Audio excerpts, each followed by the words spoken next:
And we are just moments away from the start of tonight's football game. Of course, Al and I got here the conventional way. Some people took the scenic route. Either way, we've got a full house here in Denver tonight. Let's go down to the field before the kickoff and check in with the third member of our crew, Rod Mackey. Rod? Guys, making that quarterback decision is just one of the many items on Gary Kubiak's to-do list. The head coach also has to make 2 sets of cuts over the next 2 weeks, and then his team has to play 3 games in just 13 days. As Coops told us, this is a very busy time for the Broncos. Back up to you. All right, Rod, thanks very much. The Rams will get it first. Pharaoh Cooper, one of their rookie wide receivers, is deep. There's a good look at Jeff Fisher in his 5th year as the head coach of the Rams after 16 years as the head coach of the Titans. McManus puts the foot into it, and we are underway. 7 yards deep. Cooper will take it out. He will not make it to the 20. Kayvon Webster hit him first, and the Rams will take over on their 16-yard line. Case Keenum, who came over from Houston, a guy that Gary Kubiak, Al, knows very well, will start tonight. He was 3-2 in 5 starts last year, replacing the injured Nick Foles. Of course, the #1 pick of the draft, Jared Goff, also will see time tonight. Yeah, and I got to tell you, if the Rams want to be a good football team, they're going to have to throw the football for better than 168 yards a game, and that's exactly what they're looking at with Case Keenum. They have to do better than that if they want to be a good football team. Rams will start tonight from their own 17. Keenum to throw, and he's got Kenny Britt for a short gain, but Bradley Roby runs him out after a gain of 1. Tonight's starting lineups brought to you by Nationwide Insurance. There is a veteran Ram offensive line, big, strong offensive line in the skill position people.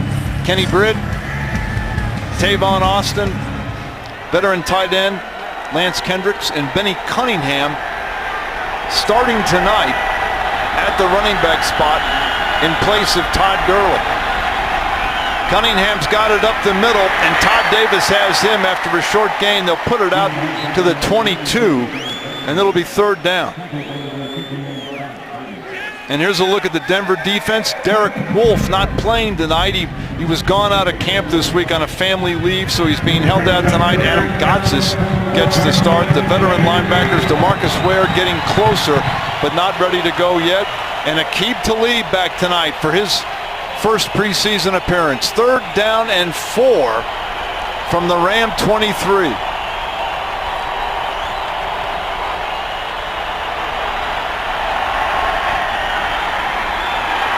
Here comes the rush, and down he goes. Von Miller, the first one to get there. And the Rams will have to punt. First sack of the night for the Broncos.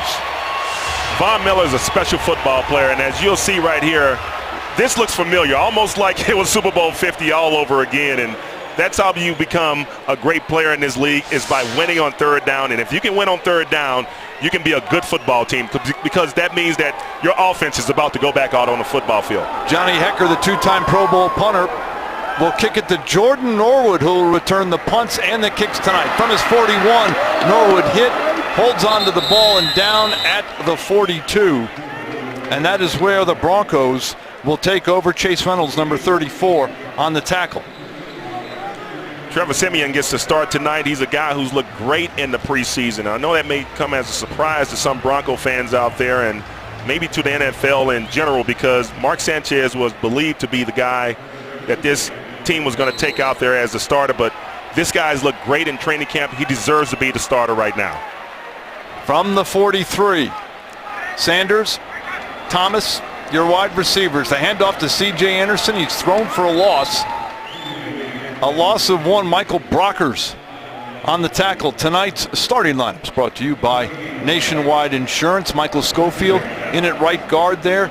Ty Sambrilo and Darian Weems both hurt. He may end up starting the season at right guard. We'll get a good long look at Russell Okung tonight. C.J. Anderson, the running back, Latimer, Thomas, and Sanders, along with Virgil Green, who's had a good preseason. 2nd and 11 for Denver. Siemian hands it off again to C.J. He's got a hole. He's out to midfield. Pickup of 8. Broncos back in business here. The Rams starting defense, Aaron Donald, one of the great interior defensive tackles in the NFL, leads that group. Akeem Ayers and Alec Ogletree, the linebackers, and the secondary led by Tremaine Johnson, who had 7 interceptions last year. 3rd down and 3 for Denver. The ball is right at midfield. Broncos have 4 receivers in the game. It's Anderson. He's hit and thrown for a loss, and the Broncos will be facing 4th down. Robert Quinn, who only played 8 games last year because of back surgery, made the tackle. This is a former Pro Bowler, and you'll see why he's a Pro Bowler as you see those guys from the Rams have a great defensive unit.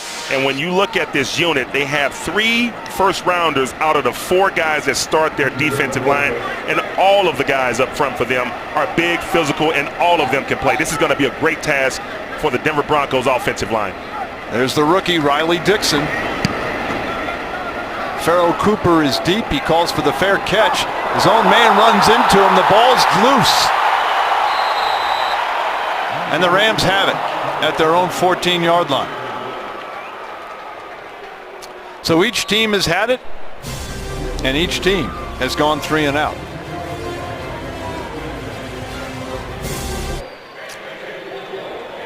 We are scoreless here early tonight in Denver. Tonight's keys to the game are brought to you by Auto Nation. Al, what do you got? Well, this is an important game for the Denver Broncos because they're playing against a big physical football team, which means they have to control the line of scrimmage on both sides of the football, offensively and defensively, and they have to be efficient offensively and defensively on 3rd down. And, of course, the Rams, they want to be a good football team, so you have to come out and match their intensity. All right. Rams start at their own 14. We should expect to see the starters for at least the first half. Benny Cunningham up the middle, no gain. Ran right into Todd Davis. Yeah, Todd Davis, and you saw Adam Gotts show up right there.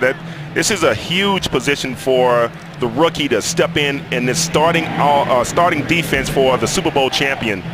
I know last year when he was at Georgia Tech, he wasn't thinking about starting for the Super Bowl champion Denver Broncos. But life can change quickly, and here he is, and he may have a big role with Vance Walker out for the year. 2nd and 10, Austin. Bottom of your screen. The throw is for Kenny Britt. He's got it. He's got a 1st down and more across the 30, out to the 33, where T.J. Ward finally wraps him up after a 1st down for the Rams. This is a good job by Case Keenum.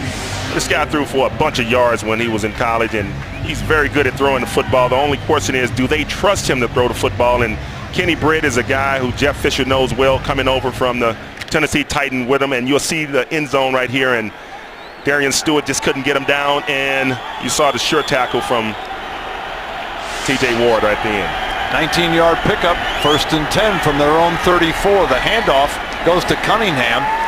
He's out to the 39, where Von Miller with an assist from T.J. Ward made the stop after a gain of 5. You got to watch those kind of plays right there, because those are the hidden yards in defensive football. When the runner makes contact and he can still get 3 and 4 yards after initial contact, that means that you're not stout up front. You got to be stout against this team. Do these guys, the veteran defense like this, need to play a lot tonight, Al? You know, I think against this team, in this situation, it's important to go out and play well, because this team really wants to be a physical team. Keenum to throw. Here comes the rush. He gets it off to Kendricks, the tight end.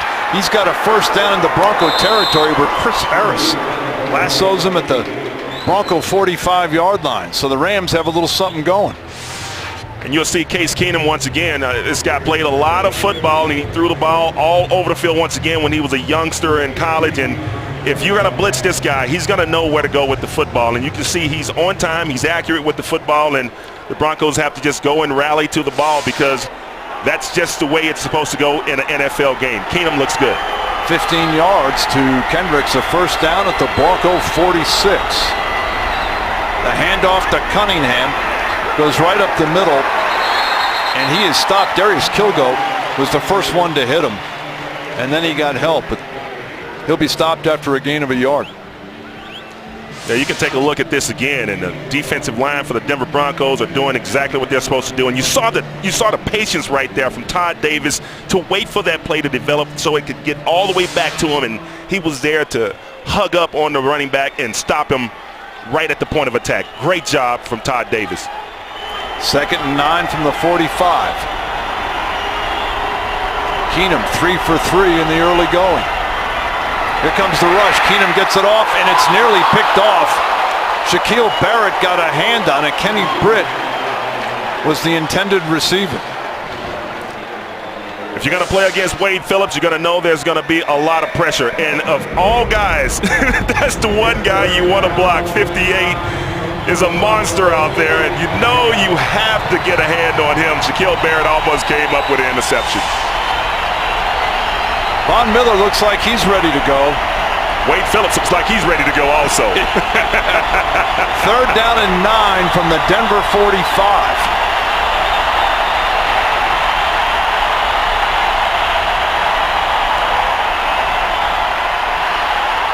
Keenum throws it incomplete. He was looking for Kenny Britt, and the Rams will have to punt. It's amazing how the Broncos play for real in just 12 days, but they still have 2 preseason games between that and the start of the season. And Ron, you know, the preseason isn't appreciated by a lot of people, but in the NFL, you only have 20 games. You have 4 preseason games and 16 regular season games. To think that's a lot of football games, it's not. Okay, compared to the other professionals that play athletically, that's not a lot of football games. So these games are important. They don't mean much as far as the standing, but it's important. Tell you, the veteran Hecker punts, and it was down by Michael Thomas on the 1-yard line. Player brought to you by Century League. Tonight we spotlight Russell Okung in 2009 at Oklahoma State. He held Texas A&M star Von Miller to no sacks. Miller was the NCAA sack leader at the time in college. He also pass blocked for Chatfield High School alum Zach Robinson. The Broncos, Alfred, counting on Russell Okung to be solid all year at that position. Ron, he looks great. He's big, he's physical, he's got great feet, long arms. He's exactly what you're looking for in a left tackle. 1st and 10 from the 1, and it looked like there may have been some movement on that right side of the Bronco line. Russell Okung and Donald Stevenson, the new tackles. There's a good look at Russell. Neutral zone infraction, defense, 5-yard penalty, remains 1st down. Trevor Siemian draws them off sides, so a break. It'll be 1st and 5. Situational football right here, and these are the things that you work on in training camp, and these situations can lead to 1st down, especially when you're on your 1-yard line coming out. Great job from Siemian in that offense.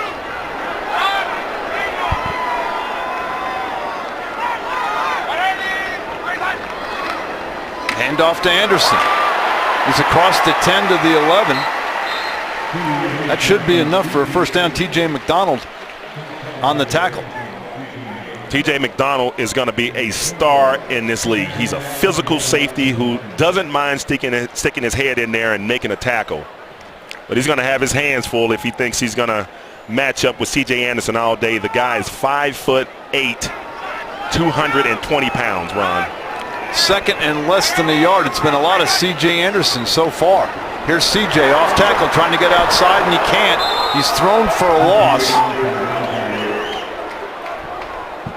Alec Ogletree, the middle linebacker, Al, made the play. Yeah, you'll take a look right there as he scrapes outside, and that's a good aggressive tackle from Ogletree. C.J. Anderson is a big man. He's got great balance, and you can see the violence that Ogletree gets there with, and that's the way you play middle linebacker.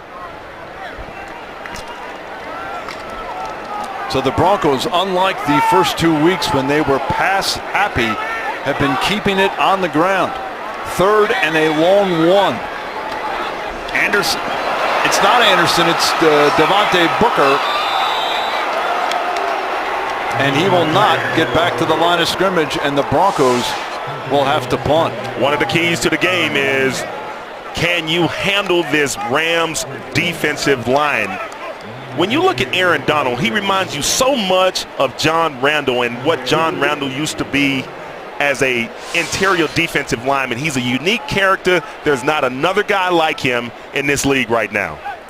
Riley Dixon to punt again. He's getting a second punt. Pharoh Cooper deep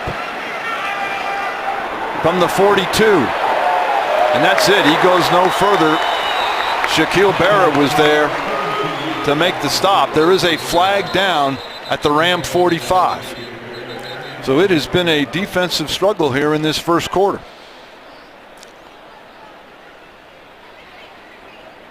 The Rams look so much like the team the Broncos will see in the first regular season game in the Carolina Panthers. So this is a good test for them, and I know the Rams want to play well against the Super Bowl champion. During the return, holding. Number 20, receiving team. 10-yard penalty, first down, timeout. LaMarcus Joyner called for holding. Yet here in Denver. Let's go down to the sidelines and Rod Mackey. Rod? Hey guys, I don't know if you caught it, but after that second down run when CJ was able to be stopped before he got that first down, he went down helmet first into the turf pretty hard.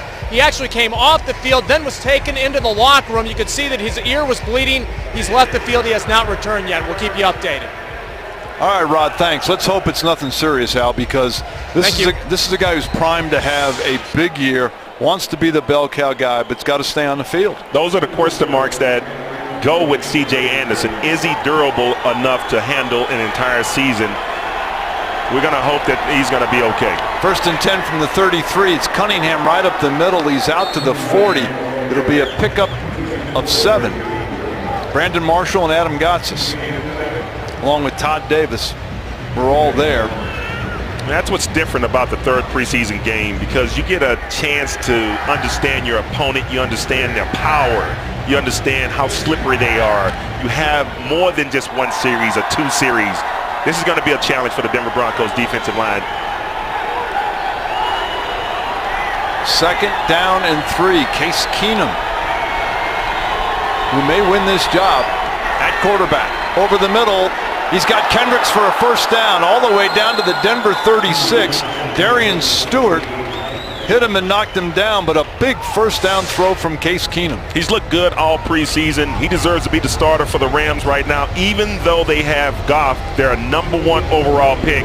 When you make throws like this, these are the toughest throws to make in the NFL. A lot of guys can't make that pass, and they become backup quarterbacks that find themselves as journeymen around this league. Great throw, great catch. 23-yard gain. Here's Cunningham on first down. Todd Davis has him at the Bronco 33. So Keenum mixing it up. On the other hand, Trevor Siemian is yet to throw one tonight. And this may be reflective of who Gary Kubiak and offensive coordinator Rick Dennison may become as offensive play callers, because they want to make sure they protect their young quarterback and make sure that he has the confidence needed. 2nd and 6 for the Rams. It's their deepest penetration here of the first quarter. Keenum from the gun. The quick pass on the sideline to Quick. He's knocked out by Chris Harris. Brian Quick, 5th-year man from Appalachian State, making the catch. You'll see the speed out right here, and the Broncos are in off position, which means that they're going to give up those small plays for small yardage. But it also shows you that Case Keenum is accurate as a passer, and those passes end up being great plays for an offense who are looking for short yardage. Hey, he's off to a good start tonight. 1st and 10 for the Rams at the Denver 25. The fake, and he throws it out to the tight end. It's a first down to the 13-yard line. Shaquille Barrett making the tackle on Tyler Higbee.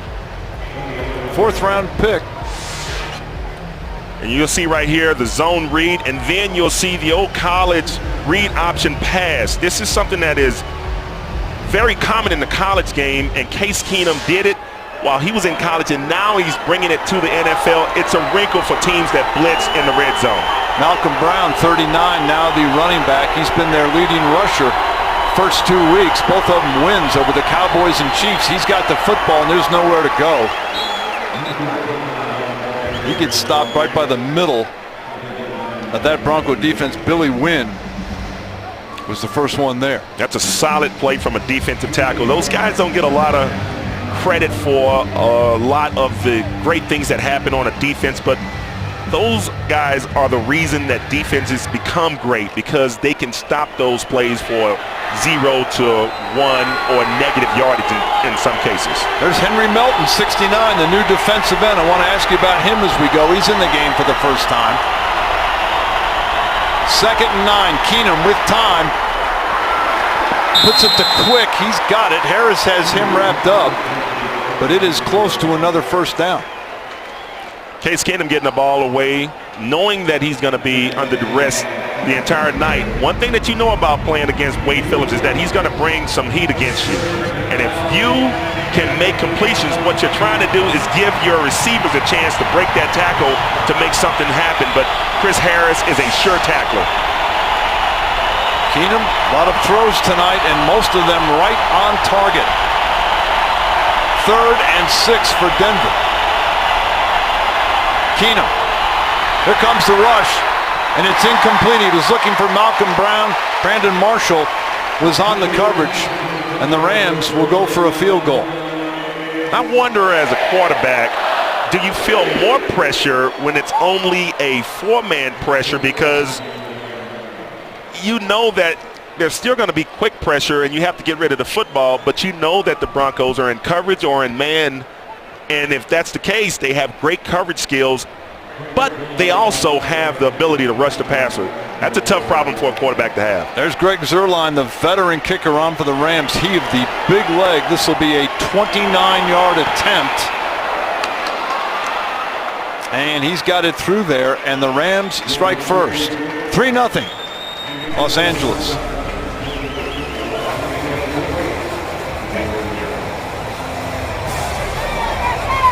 For a complete breakdown of the day's game, join Drew Soicher, Rod Mackey, 9 News Bronco insider Mike Kliss, and former Pro Bowl linebacker Chad Brown on Broncos Tonight. All the highlights, interviews, and analysis you need to close out your Bronco weekend. Broncos Tonight, Sunday night, 10:35 on 9 News, starting tomorrow night. So the Rams are on the board first. 9 plays, 56 yards, 4.5 minutes. Zuerlein, a 29-yard field goal. Perfect conditions for a football game tonight. A light breeze and roughly around 70 degrees tonight. Just a perfect night for a football game. Jordan Taylor, Capri Bibbs, and Cody Latimer deep at the kick out of the end zone. So the Broncos will get it this year with a new rule change. They'll start on their 25-yard line when we come back.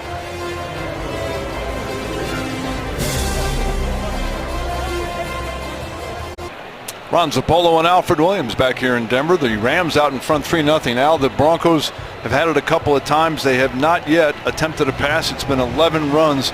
Is it time to let Siemian throw it a little bit? I think this is a game when you break it down, Ron. We talked about it early in the broadcast. This is a game where you really need to test your offensive line, and this is the best test that you can have going against this unit. Play action, Siemian to throw. Over the middle. Incomplete, off the hands of Demaryius Thomas. He was able to get a hand on it, but couldn't bring it in. A little pressure the Rams brought that time. Greg Williams, the defensive coordinator, is known for bringing pressure. And Demaryius Thomas just couldn't bring it in. Good route, great separation there. Just cannot bring it in. A little high. Less than a minute to go in the first quarter on 2nd and 10. Siemian to throw again, and it's incomplete again. Looking for Demaryius Thomas, but Ogletree, the middle linebacker, broke it up. Take another look at this and see what happened. Siemian is on time. Ball hits Demaryius Thomas right in the middle of both hands, and he just couldn't hold on. It's got to rattle the young quarterback if the guys on the team won't make the routine catches. 3rd and 10. Booker, the running back. C.J. Anderson hurt earlier in this quarter. Siemian's got Emmanuel Sanders. Sanders is to the 35. It depends where they mark this, but it'll be close to a first down. And it is a first down. You can see the grimace there from Emmanuel Sanders after making a great catch and conversion. You know, the great Rod Smith told me if you just catch the football and turn up, you'll have a chance to get 10 yards most every catch in the NFL. You just have to commit to it, and that's exactly what Emmanuel Sanders just did. 1st and 10 from the 35. Jordan Norwood in the game. The handoff to Booker. He's got room. Booker across the 40, out to the 43, where LaMarcus Joyner wraps him up. So a good run by Booker as the quarter comes to a close. Denver on the move, trailing by a field goal.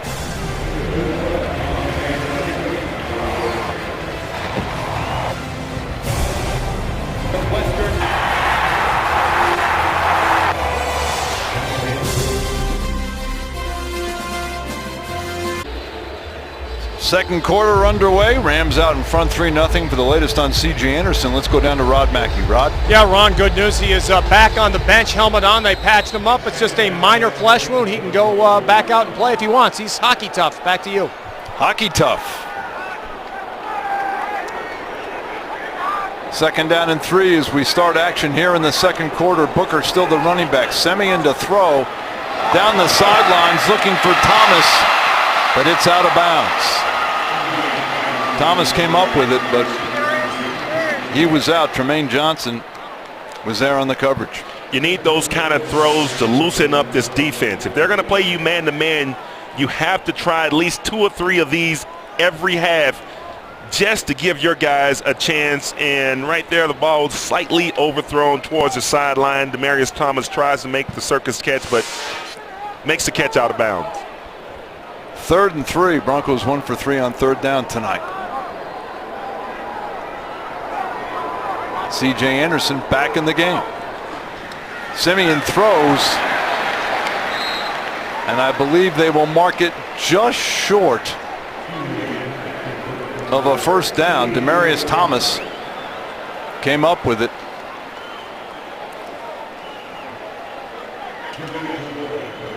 You'd expect a guy 6'4", 217 pounds or so to be able to overpower most defensive backs for that 1st down. It's a good throw. Big down situation in your negative territory. Maybe this is not what you would do in the regular season, but this is a big test for the Broncos right now. 4th and inches. 4th and 1. The handoff to Anderson. He did not get back to the line of scrimmage. And the Rams will take over. Alec Ogletree, one of the first in there. Rams football. Yep, and you can see right there the penetration, and Ogletree cleans it up. It's a great play by the defensive line from the Rams. It's the best unit that they have on the entire football club. Once again, 3 first-rounders on that unit. They can make plays in the passing game, make plays now in the running game. Great field position for the Rams. They've got it 1st and 10 from the Denver 44.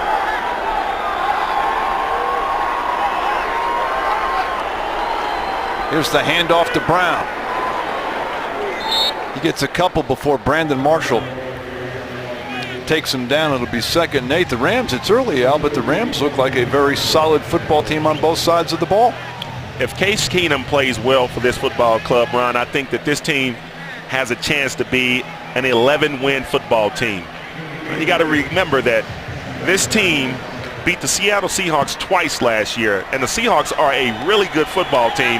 That division is a beast of a division, but they can do it with good quarterback play.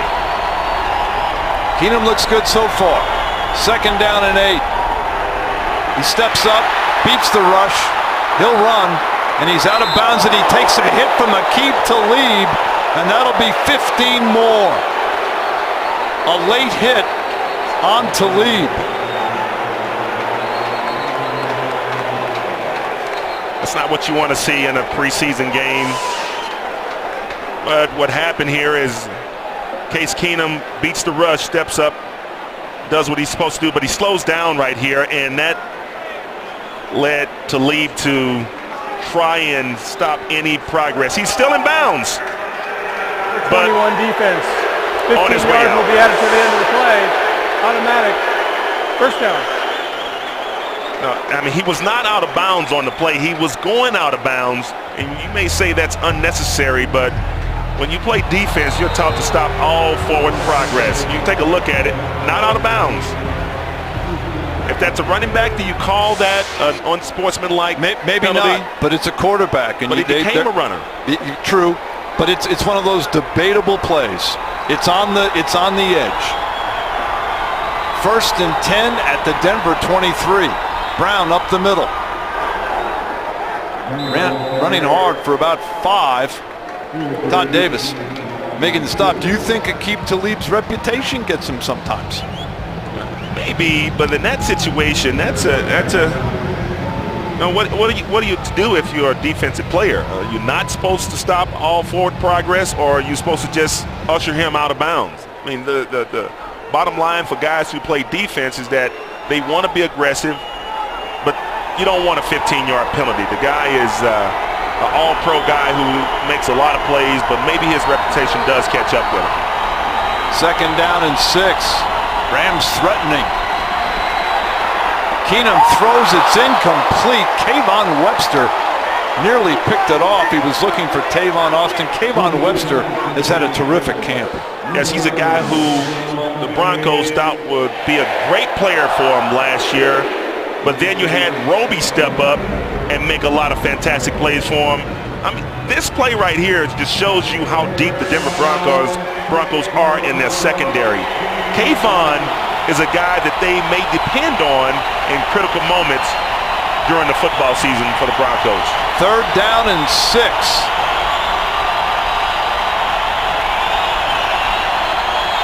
Keenum dumps it out to Kendricks, and he will not get there. Darian Stewart wraps him up at the 20, and the Rams will have to settle for 3. And Case Keenum wants to keep this job, so he's probably not going to be pressing in the red zone. You know, maybe in the regular season you say go for the sticks, but if you throw interceptions and you are a young guy and there is some debate, you have a first rounder behind you, much like Simeon is with the Denver Broncos, you may be a little more careful with the football in those situations, and it looked like a careful play. Zerline from 38 yards out just slides it in there, and the Rams have stretched their lead to 6-0.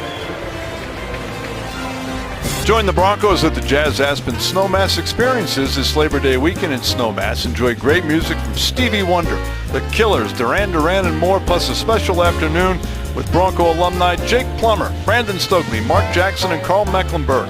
Find more information at jazzaspensnowmass.org. That's a great jazz festival. It is. I once danced on stage with Patti LaBelle at the Aspen Jazz Festival. That had to be one of the highlights of your life. Had to be. I am a huge Patti LaBelle fan.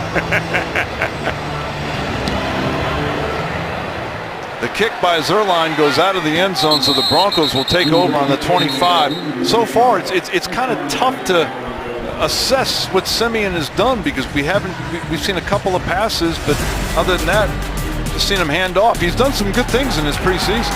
He has, and he's been an accurate quarterback for the most part, as you'll see right there with the screenplay. The tight end doing the work right there, and great play call. And I think Trevor Simeon is the most underrated quarterback right now in the NFL. The NFL is going to get to know this guy. He's a great passer. 1st and 10, Simeon will throw. And he's got Demaryius Thomas at the 35 for a first down. B.J. Gaines making the tackle. Simeon also has had some problems.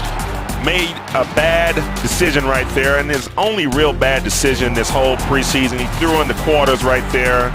The 49ers had the play diagnosed, and when you practice against a team 2 or 3 times in a week, maybe you learn a few things about them. 1st and 10 from the 35. Broncos down 6-0. Play action. Simeon's got time.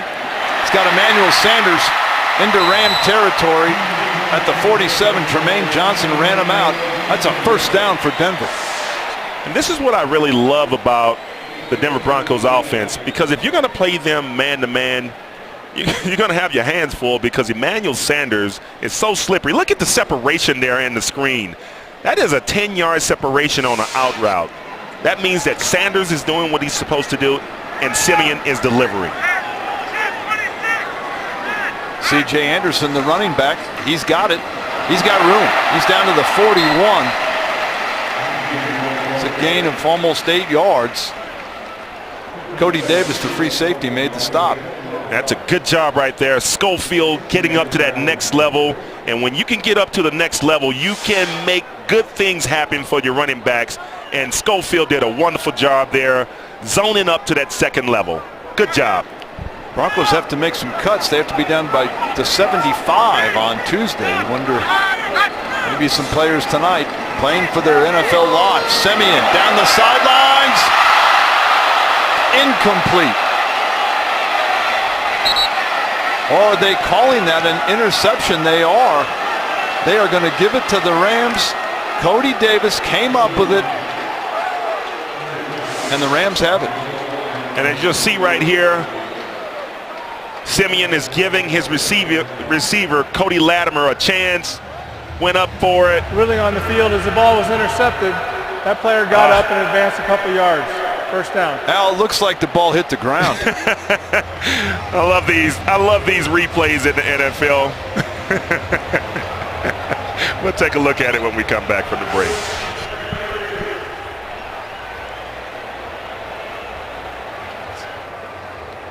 Al, what do you think? Take a look at this. It looked to me like the ball was on the ground. It looked like it was on the ground to me too, Ron. As you'll see, ball is moving and right there.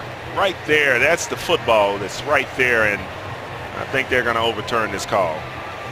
Unless, of course, the ground can assist you in an interception. I still can't define what a catch is anymore, so who knows?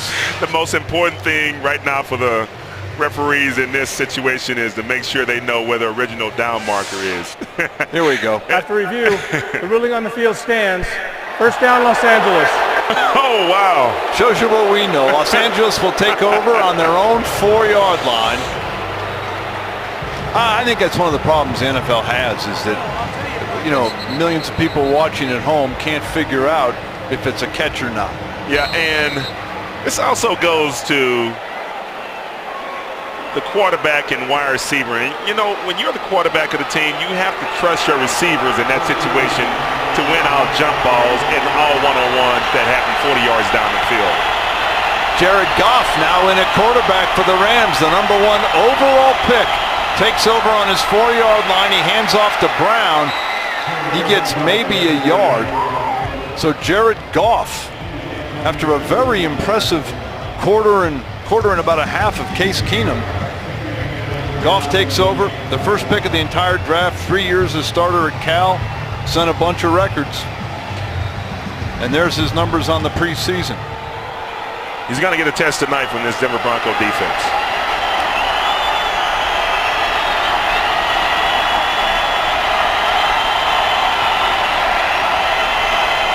On second down, Goff to throw for the first time. He's got quick. But Chris Harris was right there after a short gain. It'll be 3rd and long. Take another look at Goff, and you'll see Chris Harris breaking on the football, makes a sure tackle. It's a short gain, and it's minimized by the tackle from Chris Harris Jr. Chris Harris, a lot of tackles already tonight, all over the field. He's ready to go. Well, usually that's not a good thing when you hear that the cornerbacks are making a lot of tackles. But if you're making them for a 2- and 3-yard gain, then you can say that's a good night from the corner. 3rd and about 4. Goff will run for it, and he'll slide down right at where the first down should be. It'll be close. And as a young quarterback, this is what you're supposed to do. If your first read's not there, go ahead and tuck it and try to get down. And I don't think he's going to have it because, as you can see right there from the first down yardage marker, his knee went down.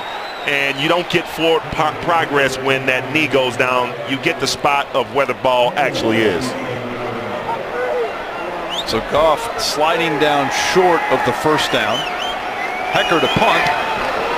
It's a low line drive punt Norwood will let it bounce, and he'll grab it right as he runs out of bounds at the Denver 33-yard line.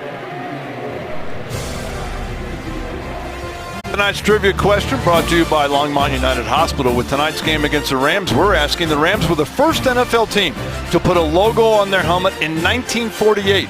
What former general manager of the Broncos was responsible for coming up with the idea when he was a player for the Rams? I know the answer to that. Know him well. All right, 1st and 10 for Denver. You may know too. 1st and 10 at the 33. Trevor Siemian still the quarterback. C.J. Anderson behind him. Flags are down. Looked like Sims, a defensive end, may have jumped.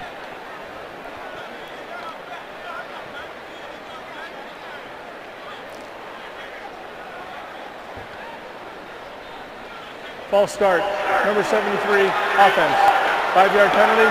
Remains first down. And that's on Russell Okung. That's a tough call. When you get a guy that usually jumps into the neutral zone, which happens right here, then as an offensive tackle, you're free to move. Well, so Sims jumped in there first. 1st and 15. Siemian to throw, and he's got Emmanuel Sanders. He bounces off one man, makes a great play out to the Denver 45-yard line. Those are the tough throws in the NFL, and you'll see that this is what Trevor Siemian does well. Diagnoses the play, and he throws the ball on time. And Emmanuel Sanders he's a fantastic player. To me, I think that he's a top 10 wide receiver in this league, and if you don't wrap him up, he's going to take it to the house. 1st and 10 for Denver at their own 45. Siemian to throw again. He's got Virgil Green to midfield. It'll be a gain of 5. Cody Sensabaugh on the tackle. If you're watching this game tonight and you're watching Siemian, you're trying to get excited, and I think you might be a little concerned right now, what would you tell those people? Well, on the interception, the rule is if you're a wide receiver and the ball is thrown 40 yards down the field in single coverage, you cannot allow the defender to catch an interception. Outside of that, I think Trevor Siemian has been solid. He's missed a couple of throws, but in general, I think that he's looked solid. He's got Demarius Thomas for a first down at the Ram 43-yard line. LaMarcus Joyner on the tackle. It's a first down for Denver. You know, Ron, we talked to Gary Kubiak about this question that you just asked, and he said that it was not a question of how they look in the games necessarily. It's how they've looked the entire preseason in OTAs. For the last 6 months, yes. He said.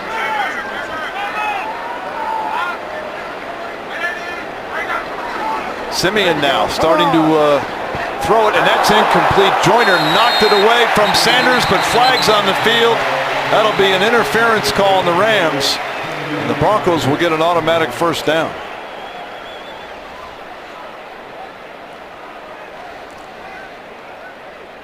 Pass interference. Number 20, defense. Automatic. First down. Emmanuel Sanders in one-on-one coverage is a tough cover. I know a lot of people out there know about Antonio Brown from the Steelers, and then Emmanuel Sanders was on that team with the Steelers, and that combination of all of those great wide receivers led to good things for Ben Roethlisberger, led to great things for Peyton Manning. It's going to lead to great things for Siemian. Here's C.J. Anderson on first down, a big hole. Anderson inside the 25, down to the 24. That'll be another Denver first down. Troy Hill making the tackle for the Rams. It's funny how when you throw the football, it loosens up the defense, and then you get to see these holes develop, and you see great blocking up front from this Denver Broncos offensive line. And I know CJ's going to clap his hand and want to have that play over. In one-on-one situations, he usually makes those guys miss. From the 24, Broncos trailing by 6. Another hole for C.J. Anderson. He's outside. Inside the 10, knocked out at the 7-yard line. It'll be first and goal for Denver. Jordan Kovacs with the touchdown saving tackle. this right side of this offensive line. You see Schofield, see Stevenson's over there, and you saw Virgil Green with the block. This is good football from this offensive line. The Rams are subbing in right now, but the guys that they have on the field right now are guys that they look to make this team. This is not just reserves, but these are guys that are going to make this team. But you make a good point. The defense, a lot of second teamers there as Anderson takes it down to the 1-yard line. It'll be 2nd and goal.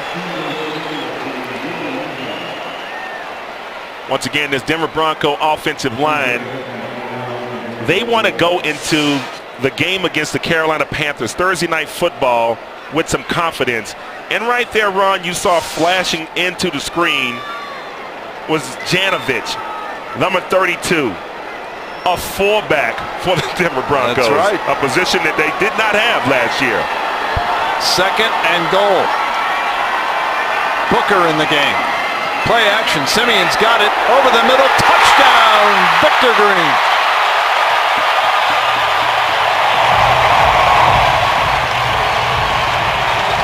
Virgil Green with the touchdown, and the Broncos are an extra point away from taking the lead.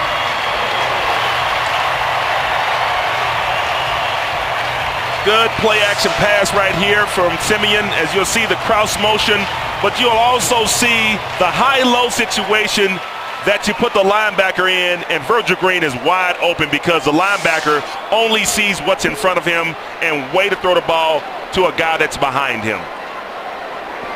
McManus with Dixon holding. And the Broncos have taken the lead.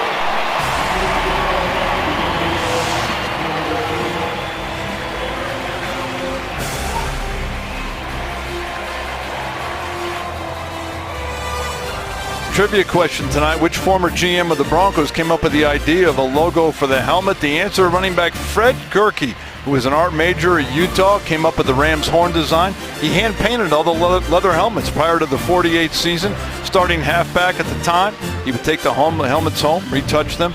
Gerke would later join the Broncos in '65. He was the general manager of the Broncos' first Super Bowl team in 1977. So the Broncos have the lead. Trevor Siemian to Virgil Green, and it's 7-6 Denver. Now they have decals for those helmets rather than paint. That they do. Pharaoh Cooper will down it in the end zone.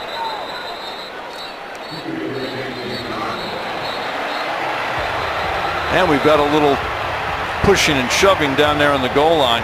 The kickoff to football season means a new school year is nearly upon us. Help 9 News send kids back to school by donating to Stuff for Students. Make your cash donation at your local King Soopers or drop off supplies at any Larry Miller dealership, Bright Horizons, or Waterworld. Donate today all through the month of August. Virgil Green's had a very good camp. I know Gary Kubiak's concerned about the tight ends because behind Virgil Green, Jeff Hireman, who they have high hopes for, is hurt. Garrett Graham is hurt, and he likes to have 3 tight ends. Yeah, and they like what Virgil's doing, but it kind of limits them if they don't have confidence in anybody outside of Virgil. On first down, Goff to throw, and it's incomplete. Looking for Thomas. Bradley Roby on the coverage.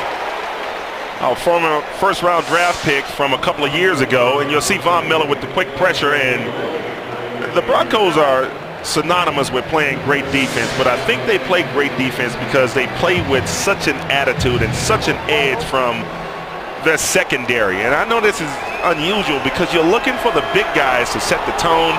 The Broncos secondary, I really believe, set the tone for them defensively.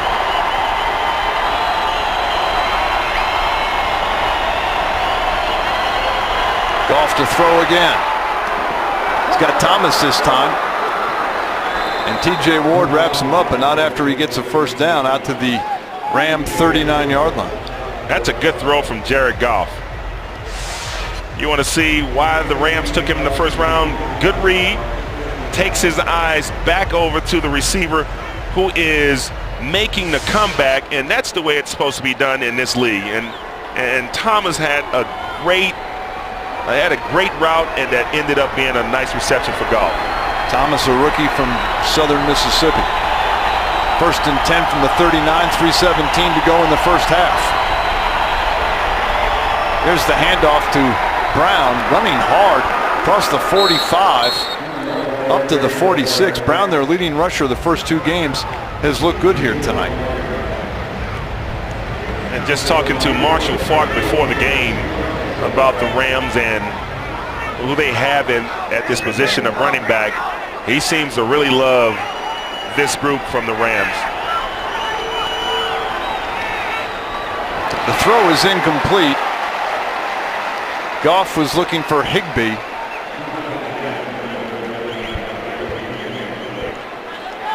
Take a look at all the rookie quarterbacks. You see the first-round draft pick has had a so-so preseason.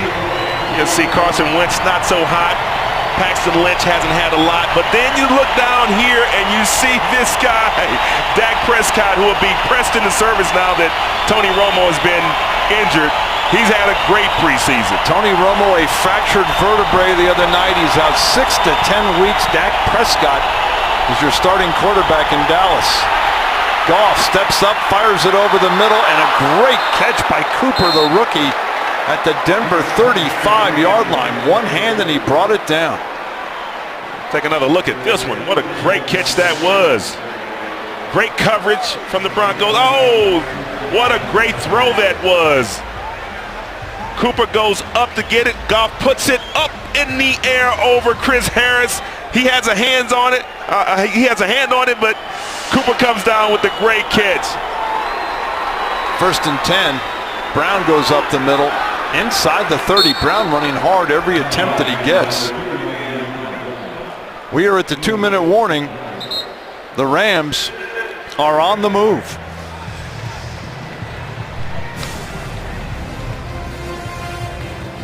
Stay tuned during halftime at tonight's game for the 9 News Halftime Report. A quick look at today's headlines with news and weather from Colorado's news leader, 9 News. The 9 News Halftime Report brought to you by Honda. 2-minute warning, 2nd and 5 for the Rams at the Denver 30. These moments in the game are important to all members that are on the field right now. This is a 2-minute situation, and what you do in these moments could end up making you the starter for the team. It could end up keeping you involved with the football team this late in the preseason. First team defense out there for the Broncos. Goff to throw, and it's incomplete. He was looking for Higbee. T.J. Ward was on the coverage. We sat down with T.J. Ward this week. Interesting guy. He said, I asked him, can this defense be as good as last year? He said, I think it can, but it doesn't have to be because the offense will be better. Did that answer surprise you? What a surprising answer it was for me. I thought that the response was so quick that it just made it seem that the Denver Broncos offense this offense is far ahead of where it was last year at the same time. And the defenders know they practice against it every day. On 3rd down, the quick pitch to Cooper. He's to the 25. A flag is down. Chris Harris wrapped him up, but there is a flag down. Usually when you see a flag go down around a pile, it's usually clipping. Pass interference. Number 89 offense. 10-yard penalty. Repeat 3rd down. Oh, and that's on the tight end Higbee. Or in this case is early engagement of the defender before the ball is thrown. And you can't do that. If the ball is thrown, then you have to allow the defender his space, and you cannot start blocking until that ball is thrown out and received. Jeff Fisher, he'd be under some pressure to win this year, Al. Not that everybody isn't under pressure to win, but especially in his case. You know, Jeff Fisher is responsible, I believe, for the Denver Broncos Super Bowl 50 win. Because the Broncos played them a couple of years ago in 2014, and Jeff Fisher and that Rams team came into Denver, Colorado, and did work against the Denver Broncos. They won that game 22-7. It was week 9 of 2014. After that, they scrapped all of the Peyton Manning throwing the ball over the field and started to get down to running the football and playing great defense. 3rd and 15 for the Rams from the Denver 40. Goff has time. And that ball was dropped. That was in and there's flags. It's going to be a late hit. It was in and out of the hands of the intended receiver, Duke Williams, a rookie out of Auburn. Bradley Roby on the hit. They may get Roby right here for targeting. Unnecessary roughness. Number 29 defense for an illegal hit on a defenseless receiver. 15-yard penalty, automatic first down. You know, those plays are judgment calls from the guys that are throwing the flag, and you'll see Goff right here with the nice throw, and Williams drops it. And maybe what the referee saw was that Roby had time to stop. To pull off, right? Yeah, and not deliver the blow against Williams. 3 penalties on Denver for 35 yards. One on a late hit by Talib out of bounds, and that one on a late hit by Roby. Minute 43 to go. 1st and 10 Rams from the Denver 25. Brown trying to get outside, and he can't. He's wrapped up for no gain. Gotsis, TJ Ward. TJ Ward up off the bottom of the pile. That's a guy I would have loved to play with. I mean, the kind of energy that he brings to the football field is amazing.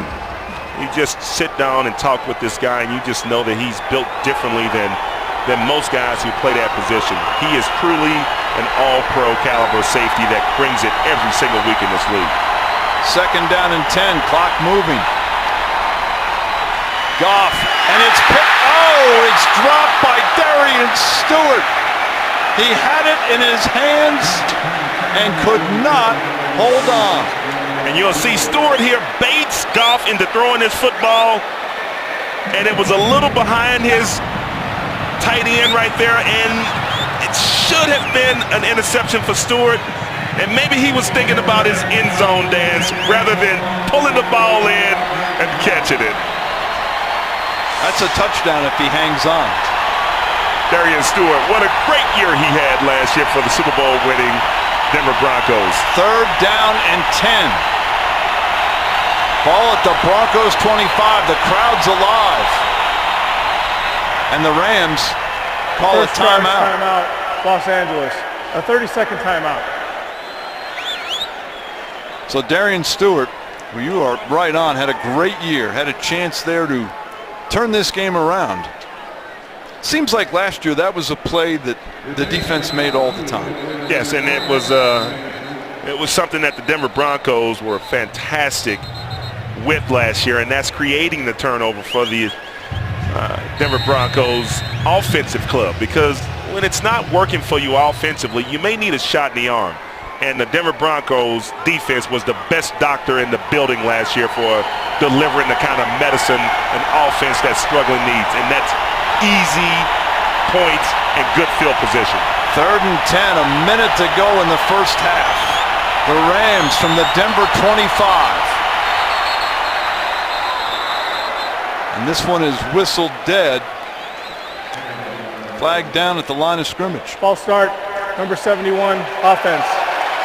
5-yard penalty, 3rd down. That's on Garrett Reynolds. And you'll see right here, he's getting ready, and they call it, and he's not set yet because he's still trying to get the call in. The center, he just wants to make his block so that he's not yelled at in the meeting on Hard Knocks on tomorrow. Rams, of course, featured on Hard Knocks this year. We've learned a lot about Jeff Fisher and his staff. 3rd and 15. Goff over the middle for Brown, but he was hit, and the ball was jarred loose. Another big hit, this one by Darian Stewart. Stewart is known for the big hit, and you'll see right here, nice route from the running back. He's got to catch that football. Darian Stewart with the nice finishing blow, and it's delivered at the right place, lower than the head in the midsection, and that way you won't get a penalty and improve the Rams situation on 3rd down. Greg Zuerlein trying a 48-yard field goal. He's 2 of 2 tonight.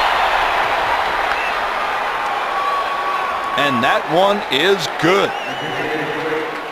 And the Rams have taken the lead.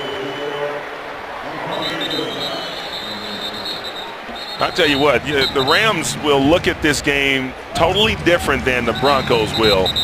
And knowing the kind of coach that Jeff Fisher is, he's going to look at, well, this is who we were with our first unit. And we were as good, if not better, than the Denver Broncos if the score remains the same. And for this organization who really want to turn it around in a new city in Los Angeles, this is a great start for them in this contest in the third preseason game of the year. You make a great point, Al. They're in a new city. It's a 22-year absence. They go back to Los Angeles. They want to win. They want to excite the fan base. Jeff Fisher always takes preseason games, I think, a little bit more seriously, but they come from behind win 2 weeks ago against Dallas. Same thing last week against Kansas City. And you can tell that they have an edge to them, and they need to get some excitement rolling in LA. And not to mention that they have the largest turnout in the history of preseason football with the Rams coming back to Los Angeles. They want to build some excitement. Latimer brings it out from about 8 yards deep, and he's down at the 18. The Broncos Health and Wellness Expo is coming this Labor Day weekend. Get health screenings, join in sports activities, plus get autographs from Bronco players, cheerleaders, the mascot. The Broncos Health and Wellness Expo, Sunday, September 4th at the stadium, completely free for the whole family. 47 seconds to go in the first half. 9-7 Los Angeles. Trevor Siemian. You can see those numbers.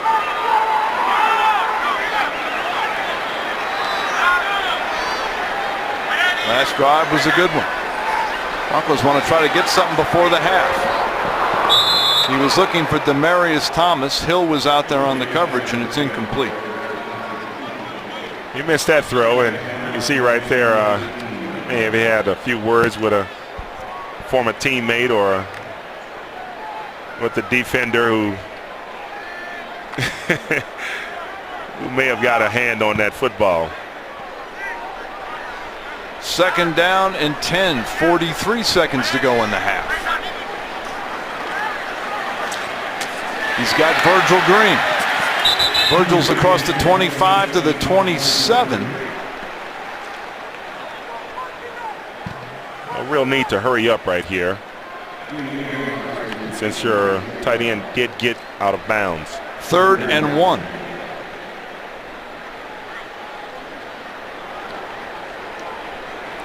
As a defensive lineman, a former defensive lineman, I really didn't like these situations because it screams run, but since they're in a 2-minute situation. Siemian to throw. Down the sidelines. That is a great catch down the sidelines. A flag down. Demaryius Thomas brought it in with one hand, but there is a flag down. What a catch. Pass interference. Number 47 defense. That penalty's declined. Result of the play. First down. Take a look at this catch from Demaryius Thomas. A stop and go, and you'll see the arm is grabbed, so he'll just use one hand to bring it in. Trevor Siemian on time, on target. He's looking like he's comfortable right now at that quarterback position. And Demaryius Thomas, boy, I tell you what, for the drop that you had earlier, a way to make up for it. Marcus Roberson was the one called for interference, so Denver's got it with 30 seconds to go in the half, and they are now in field goal range. Siemian hands it off to C.J. Anderson, and he loses a yard. Turf Monster may have got him right there. That and Cody Sensabaugh.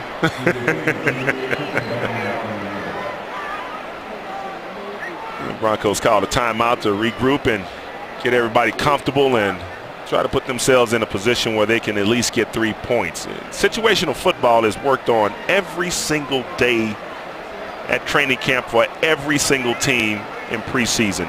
The Broncos are no different than any team out there that work on this situation, and Gary Kubiak is asking for more time from when the last play happened. As you can see right there, he's a little animated, wants more time put back on the clock. I think that might be the one thing out that people don't realize who don't get the chance to go to a training camp. We'll hear the call here. They work on everything all the time. 2-minute drill, short yardage. Yeah. Please set the game clock to 25 seconds. So the clock will go to 25 seconds. They work on field goal. They work on kicking a field goal, running the team in with no 25 timeouts. seconds on the game clock, please. Thank you. I once had a coach who worked on the stretch before the game. 2 weeks before the opening game. So he wanted to make sure that the team was stretching properly, stretching the right ways. You know, I've seen coaches who practice the national anthem and how you stand and where you are looking and where your eyes should go. 2nd and 11. Thomas, Sanders, and Norwood, the receivers. CJ in the backfield. Semien over the middle, and it's nearly intercepted. Christian Bryant, the strong safety, got his hands on it. And Semien did a good job right there looking off the defense, but that's a good job from the Rams in that secondary of knowing tendencies and where Semien wanted to go with that football. Bryant broke on that football. That should have been a touchdown for the Rams. 20 seconds left in the half. 3rd and 11 from the Ram 33. Semien, and it looked like he was hit and the ball was deflected, and the Broncos will try a long field goal.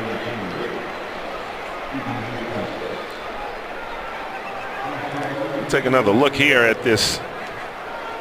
Yeah, it was Westbrooks that got a hand on it. Westbrook comes around the corner and immediately gets pressure on Semien, and that's the tough thing about playing right tackle. If you don't get a solid base, you're in the quarterback's throwing vision. 50-yard attempt by McManus. It is up and it is good. And with 12 seconds to go in the half, the Broncos reclaim the lead. So many guys that kick professionally and collegiately, they want to kick in this mile-high atmosphere because the ball travels, as we all know, a little further. I'm a golfer, so I know it does, because when I travel, it doesn't move as much, and you'll see this ball is hit perfectly right down the middle of those goalposts. Any golfer will tell you it flies a little better here at altitude. But when it doesn't get up in the air, it can be frustrating. But McManus was such a weapon for this team last year. 30 of 35 during the regular season and a perfect 10 of 10 in the postseason. And then 2 years ago, he was just a kickoff guy for the Denver Broncos. All he did was kicked off, and they made the move for him kicking field goals last year after some work he did in the offseason and never looked back. That kick is way through the end zone. Riley Dixon is held, I think, on every kick tonight. I wonder if I should, or we should, read too much into that. Well, if you want to see whether or not he grooves with your kicker, you have to give him game experience, and that's a position that's contested right now for the Denver Broncos, the starting punter position. Looks like Goff will take a knee, and we'll get to the half. It's an interesting first half. More like a regular game tonight than we've seen the last 2 weeks. Couple missed throws by Goff and Semien there that could have been intercepted for touchdowns. Let's go down to the sideline of Rod Mackey. Rod. Okay, thanks, guys. Well, Coach, you guys started slow, but second to last drive especially, you got things clicking, both running and throwing the ball. Yeah, we didn't run the ball well. You know, we came out early in the game, wanted to run the ball. We did not. You know, they knocked us off the ball pretty good, but made some plays in the pass game. Thought Trevor did some good stuff and finished up better. You see Simeon to start the second, or do you go with Paxton to start it, and what do you see with Mark? You know, I'm going to go in and think about it, but Paxton will be next to go. Okay, Coach, I appreciate it. Thank you very much. All right, Broncos up 10-9 at the half. Stay with us. We'll be right back.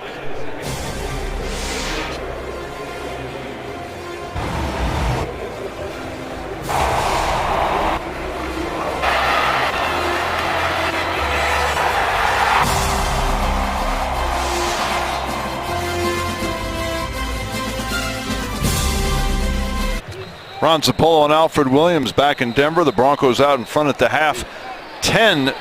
Let's take a look at the first half highlights. And Alfred, some good things from Trevor Simeon. Yes, that's USC right there. Emmanuel Sanders creating some separation, and it was a good throw that was on time and on target. And you'll see the one-handed grab from Demaryius Thomas, and it doesn't get any better than that in the NFL. And of course, C.J. Anderson showing what he usually does in all one-on-one matchups. You have to win your one-on-one matchup when you are a running back. Nice throw for the touchdown, easy throw, easy catch. It was the only touchdown of the game, the pass to Virgil Green. The first half stats are brought to you by Verizon. And you'll see the one area that you would love to see your team do extremely well in is that one. That's that third down conversions, because that means that your offense gets to stay on the field. And the Broncos did a much better job in that category, holding the Rams to only 1 of 7. The Broncos, they were 2 of 6. You'd like to see that around 50% in the perfect world, but that is when you are playing really good football. Paxton Lynch was warming up on the sideline. We suspect he will get the call here to start the third quarter. Khalif Raymond, number 19, the rookie free agent from Holy Cross, is in the end zone for the Broncos. Ron, this new kickoff distance is changing the NFL. The way I think the NFL wanted it to happen was that ball is moved up 5 yards to encourage the kickers to kick it through the end zone. But what's happening is that in the preseason, what we've seen is those kicks have been pooched up in the air so guys could return it. But this is what most teams will do, I believe, once the regular season starts. That's the rookie Taylor Bertolet from Texas A&M on that kickoff, and you can see Paxton Lynch will get the start here in the second half. Big, talented quarterback with great mobile skills, and he has a cannon for a right arm. He can make every throw in the book. And this is not good when you don't have your personnel on the first play in the second half. He's got to hurry it up. Juwan Thompson in the game at the fullback. Devontae Booker, the running back. This is Booker, and he's thrown for a loss back to the 20-yard line. And right now with the Denver Broncos and Paxton Lynch, he's got a KYP. He's got to know his personnel. And you'll see right here, you have some reserves in right now, so your clock has to be sped up, and you now have to become a different player than you would be if the starters were in the game. Cameron Jefferson, Aaron Neary, Dylan Day, all in there. Connor McGovern on the offensive line. The throw is to Juwan Thompson. He gets it back to the 30. Juwan Thompson is one of the most versatile running backs I've seen in Denver in a long time. He can play the fullback position. He can also slide back and be your featured runner, and he's been a special teams demon. I mean, this guy has made play after play after play, and he's fighting for his for his roster spot right now, and every play that he gets is an important one for him. Latimer and Khalif Raymond, the wide receivers. John Phillips, the veteran, the tight end. So Lynch is in there with mostly second teamers. Jordan Taylor in motion. 3rd and 5. The throw is to Taylor. He's got it at the 33. That'll be close but short. Cody Sensabaugh making the tackle again, and the Broncos will go 3 and out. And when you turn on the film and you see what just happened there, you're going to say, well, what were you thinking there, or why did you throw it there? Once again, you got to know your personnel. The ball's got to come out a little quicker, but you got to also know that it's third down and you have to throw for the sticks. I think a lot of people, Al, wanted to see Paxton Lynch with the first teamers, but that's not meant to be, as Riley Dixon punts it down to the 23, and there is a flag down. Paul McRoberts, rookie wide receiver, the punt returner. Let's get the call. During the kick, holding, number 24 receiving team. 10-yard penalty, first down, timeout. That call on Christian Bryant, so the Rams will be backed up when they take over. Ron Zapolo and Alfred Williams back as the Broncos are out in front, and we are pleased to be joined by the man that runs the franchise, John Elway. It's good to see you. Good to see you. Hey, have you been listening to Alfred at all, or have you been like had the sound down, or just didn't have the TV on in your booth? We've not had the sound up, that's for sure. Why, quarterback? You don't want to listen to what, my commentary? No, it's not that. I just I kind of know what you would say. You're trying to watch the game, right? I mean, all right, the Rams have it, 1st and 10 from their own 13. We'll get to John in just a second here. Goff remains the quarterback. He's going to throw it, and it's over the middle, incomplete. Thomas in and out of his hands. Brandon Ross, or make that Lorenzo Doss there on the coverage. Hey, let's start with the quarterbacks, John. I mean, overall, throughout the entire camp, because you've got a unique situation, can you assess what you've seen so far? I mean, it's been a good camp. Obviously, we've got two young ones and then Mark Sanchez, and it's been a good off season. You know, it's kind of coming to a head right now, and so you know, Trevor got off to a slow start tonight, but did well in the second quarter. So we'll see how Paxton does this next half and go from there. But you know, it's been a good battle, and you know, we're hoping that you know, someone would really stand out there. But you know, we're happy with where Paxton is, and I think Trevor's done a nice job as well as Mark. So we feel like we're in a good spot. John, after winning a Super Bowl, something you know well, the message to the team has to be different, in my opinion, than beforehand. And you've had experience in this. What's the message the Denver Broncos are sending to the entire team about defending or what this season means to this organization? You know, I think Gary's done a nice job of saying, hey, listen, we're not defending anything. We're going to chase another one, and that's kind of what you have to take. But having been on a team that's won one, you know, you have to be able to be ready week in and week out because they're going to be shooting for you. Great outside blitz right there. And the Broncos have them backed up inside the 5-yard line. Dakota Watson, who's made a lot of big plays in this camp, makes another good one right there, John. He really has. He's come in. We brought him in as an inside backer, and then we moved him outside. He's been tremendous out there. So we're deep out at outside linebackers, you know, but he also does a tremendous job on special teams, so we're thrilled to have Dakota. That's the one thing I've thought through the first 2.5 games.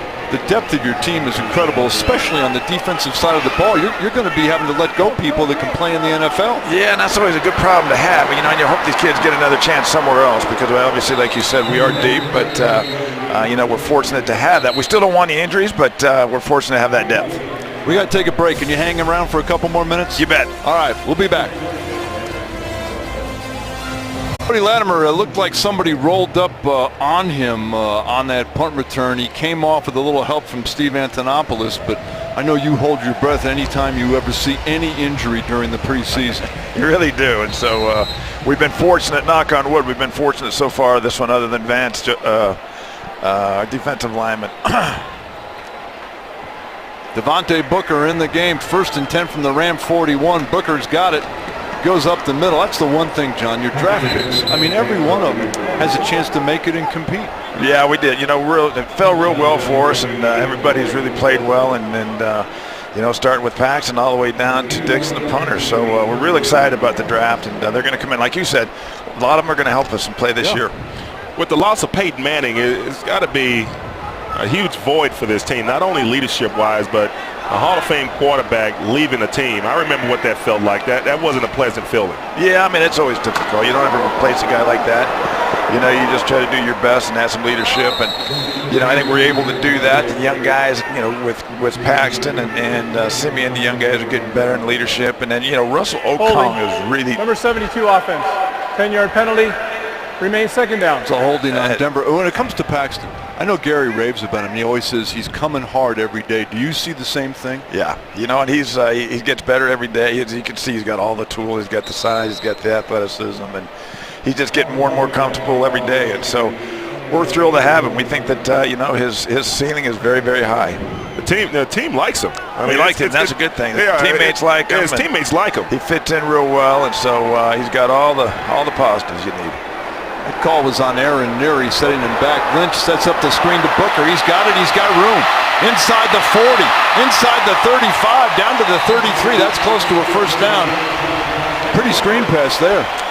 Nice job getting rid of it. You know, every time you play defensive line and you see the quarterback, the light goes off, and right there Paxton just drifted just enough to get those defensive linemen in there so they couldn't be effective in that screen game. And I think that's a veteran move, John. It's athletic right there. You know, a guy that big to move like that and have him getting tripped up that's what he has. He's so athletic. It's fun to watch. 3rd and 1 from the Ram 32. There's the whistle. I'll tell you one thing I like about him. He reminds me of timeout here for Denver. He reminds me of another former Denver quarterback who was never afraid to tuck the ball and run and make a play with his legs. And that's a good thing. You know, when you got that the ability to do that, it puts the pressure on the defense. And so, you know, he fits into this offense very well because we do want guys that can move around a little bit, run the bootlegs, a lot of play action stuff. So it's a good fit for us. I got to ask you, you're on the competition committee now. Yeah, I'm excited about that. Congratulations. Well, thank you. It's an honor to be on that. So when Commissioner Goodell called and asked me to do that, I was very honored. Make a lot of rules now, little favor guys. There we go. Quarterbacks that can run. Absolutely. Get a little influence now, right? Keep defensive linemen off them. I'm quite sure you're going to be protecting the quarterback even more going forward. On 3rd down, it's Booker. Booker's going to be a guy, it feels like, is going to be a real contributor. I know I talk to guys on defense, and they keep raving about him. Really is. And, you know, you watch how he hits the line of scrimmage. He's full speed when he hit that line of scrimmage, and really has some momentum going with him. When we were thrilled in the 4th, we really had a second-round grade on him. And, you know, when he was there in the 4th, we were thrilled. So, you know, like going back to the draft pick, he's the one that's really going to produce for us this year, I believe. First down for Denver. They've got the lead. Here's Booker right up the middle. Inside the 25 to the 24.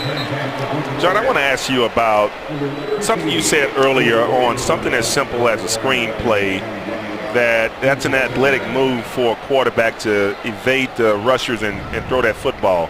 Why do you say that's an athletic play from a quarterback standpoint? Well, I mean, I think there's always a lot of traffic too when you have to throw a screen pass. You got to have touch to be able to throw it. And a lot of times you have to go over guys. And so, as you saw in the one that Paxton threw, he moved his feet, got around it, was able to get in the ball under that pressure and throw it, you know, accurately. So, screen passes are tough to throw. It seems like that would be the easiest throw in football, almost equivalent to a layup for a basketball player. You got those 310-pounders who are running right at you, and they're right next to you. It always scares you. That pass was caught by DeVere Posey. That quarterback position is one you know well. I'm interested to know, will you have a huge impact on how the decisions are made about who starts and who plays with this organization? Yeah, I mean, Gary and I always talk about it, and so we talk about every position and where we are, and we talk about the 53 and the practice squad, and so that's something that we cover, you know, in meetings twice a week. And so, you know, anytime we get to spend time with Gary, we talk about that all the time. So I'm always involved. Ultimately, it's Gary's decision. You know, he's the head coach, and ultimately it's his decision. But, you know, we obviously have a great working relationship, and I tell him what I think. Hey, before we let you run, I know, like the rest of us, you were disappointed that Pat Bowlen didn't get nominated to possibly get into the Hall of Fame. Yeah, it was disappointing. I thought that this was going to be the year. And very, very much deserved so, but the great thing is, I think if anything, what happened this year is we know that he's going to get in now, which is the greatest thing. That is. Ronnie Hillman's carried it the last couple of times.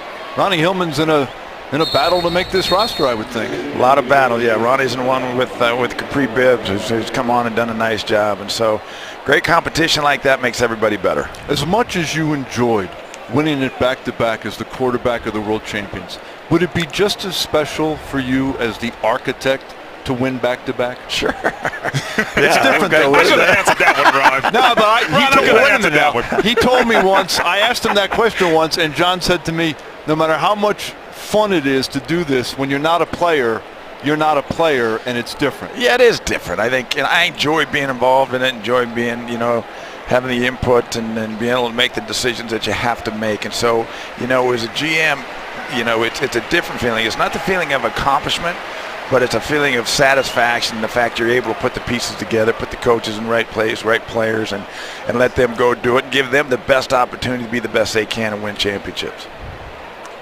Oh, Super Bowl rings are hard to come by. Unbelievable. They are. They're worth it. You never forget about the feeling that you have when you get one of those. Oh, my goodness. When I saw those rings at the Super Bowl party, oh, man, all I could think was we would have had a third one if you would have came back.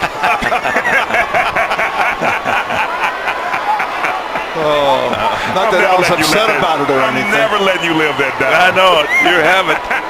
Here's the handoff to Ronnie Hillman. He's into the end zone for a touchdown. And the Broncos stretch their lead. Hey, listen, we'll let you run. Thanks so much for coming over. Great to see you. Great seeing you. Play. Good to see you, buddy. No doubt, baby. John Elway, thanks again. Thanks for everything, John. So the Broncos stretch the lead. Ronnie Hillman culminates an 8-play, 51-yard drive. Ronnie Hillman looks like a different player than anybody else the Denver Broncos have at the running back position, and I think that's what makes him special. He's a different runner when he's motivated. The extra point is up and good, and the Broncos stretch their lead to 17-9.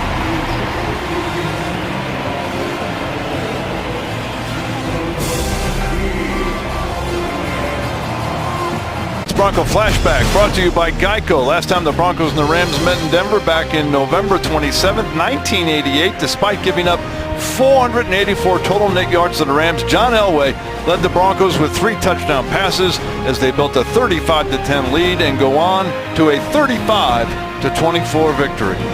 So we thank John Elway for coming in and spending a few minutes with us. You've never gotten over him. I've heard you say that before on your radio show, that you're slightly annoyed that he retired because you truly felt you would have gotten a third one. I mean, he was such a great teammate for so many guys that played before me. And when I finally got a chance to come to the Denver Broncos and play with him, man, it was just everything that I wanted, plus. We'll take a break. Denver out in front, 17-9. Broncos have the lead. Let's go down to the sidelines and Rod Mackey. Rod? Guys, kind of how you described that Cody Latimer injury. It is his knee. He is out for the game. So they've lost their 2 top contenders for that number 3 position. Benny Fowler out earlier this season, and now Cody Latimer. Maybe some more pressure on Jordan Taylor. Guys, back up to you. Rod, thanks. Let's hope it's not serious. Well, I'm sure we'll know more tomorrow, but never good to see Benny Fowler, Al, and Cody Latimer both out. 1st and 10 at the 25. Goff. The handoff out across the 30 to about the 34.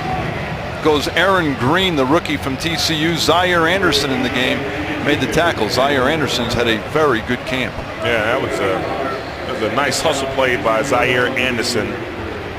But when you start looking at this team and the way that they run the football, I'm impressed with the Rams, in particular their run strategy. I like it. On 2nd and 2, Goff to throw. Down the sidelines, he was looking for Thomas, and a flag will be on Lorenzo Doss, who had him wrapped up a little early.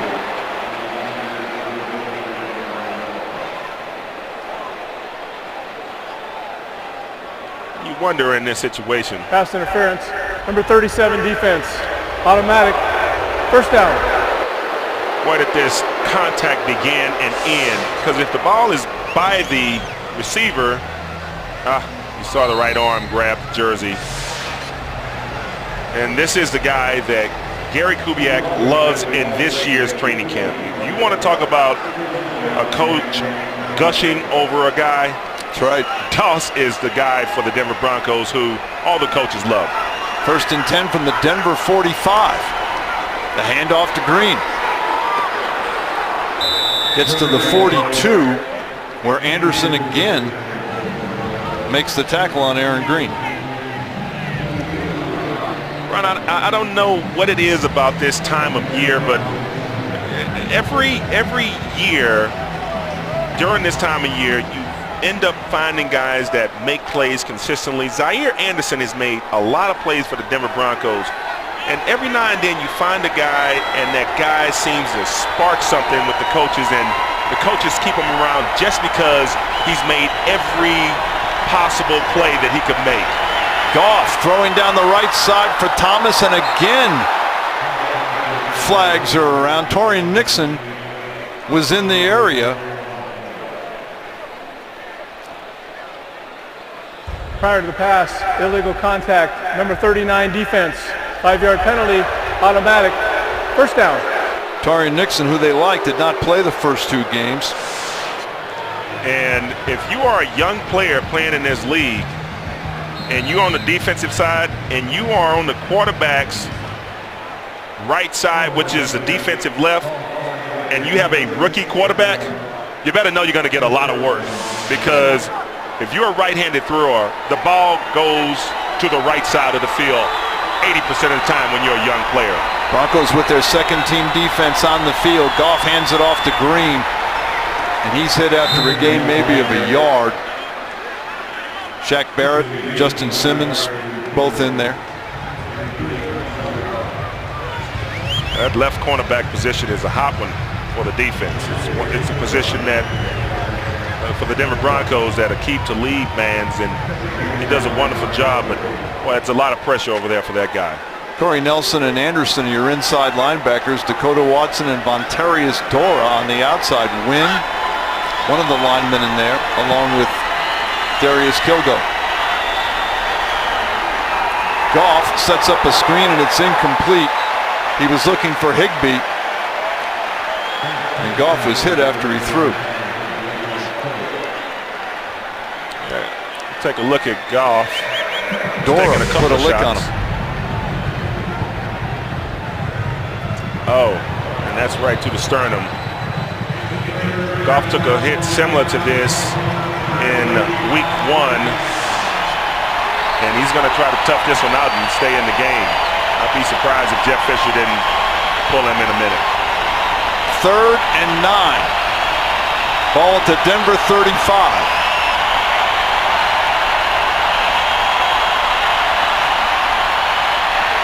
Over the middle, it's a catch, and it's near a first down. It's to Chase Reynolds, 4-year running back out of Montana. Great call on the screen, knowing that the defenders wanted to get back and make an impact play. Dakota Watson made a play on the screen, though, that was great. Started outside, jumped inside, then jumped back outside, and the runner didn't have any place to go because by then the defense had rallied to him. Big 4th down. 4th down, the Rams will go for it. A little more than 4 minutes to go in the 3rd quarter. Rams down 8.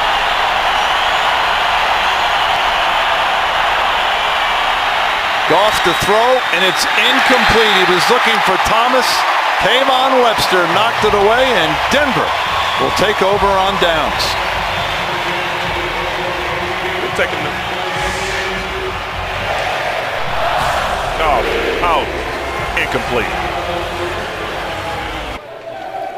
Ram trainer is taking a good look at Jared Goff, and he appears to be in a little pain. The young quarterback has taken a couple really big shots early on in his career. One to start his NFL career off, and you see right there when the training staff and the team doctors are over there, that's never good. 1st and 10 from the 28. Paxton Lynch wants to throw. He pumps, and now he runs. And he's out at the Denver 33. We'll take a look at that mobility that John Elway was talking about.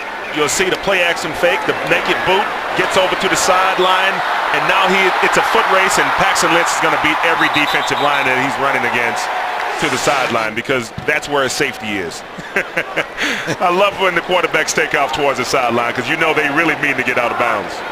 Second down, a long 4 for the Broncos. The handoff to Devontae Booker. Booker across the 35 to the 36, so it'll be 3rd and short. Ian Seau making the tackle. That name should be familiar. That is the nephew of the great Junior Seau. Yes, and he's made a lot of plays at that right defensive end position. He's a great pass rusher who has a great motor. And you're right, that Seau name is synonymous with great defensive play. He looks to be a good one. 3rd and 2. Lynch wants to throw for it, and it's over the head of Khalif Raymond. Then the Broncos will have to punt. No, I wish he had that one back, because that's a play that he's made all during the preseason, and that one just got away from him. So Riley Dixon, the rookie, they're giving Riley Dixon a good long look tonight. There's a competition at punter for the Broncos. It's a high kick. And the fair catch at the 20. Let's go down to Rod Mackey. Okay, guys, there was some interesting trash talk this week as Josh Norman, the former Carolina cornerback who's currently with the Washington Redskins, took a shot at Demaryius Thomas's Super Bowl performance in ESPN The Magazine. Said Norman, quote, "He was supposed to be an all-world guy and I shut him down." DT's response, powerful and to the point, tweeting out a picture of his Super Bowl 50 ring on his finger with the question, "Where's yours, young fella?" I don't got to talk trash. It was just speaking facts, and I got tired of it. So, I just said something. That kind of wins the argument, right? Basically, that's all I had to say. Good stuff. Not talking trash, stating the facts. Pretty good, DT, but Patrick Waugh's comeback is still the best of all time when he told Jeremy Roenick he couldn't hear him because he had his, quote, 2 Stanley Cup rings plugging his ears. One of my favorites. Guys, we'll send it back up to you. All right, Rod, thanks very much. Sean Mannion, the 3rd-round pick of a year ago out of Oregon State, is in at quarterback for the Rams. He just threw a pass to Aaron Green for a 7-yard pickup. The Rams have it 2nd and 3 from their own 26. Here's the handoff to Green. Maybe got a yard. If that, Adam Gotsis on the tackle. They love Sean Mannion over with the Rams. Many around the organization think that he may give Jared Goff a run for his money, but we all know that Goff will get the benefit of the doubt as the first overall player, but this guy has looked impressive the entire preseason. 3rd and 3 for the Rams.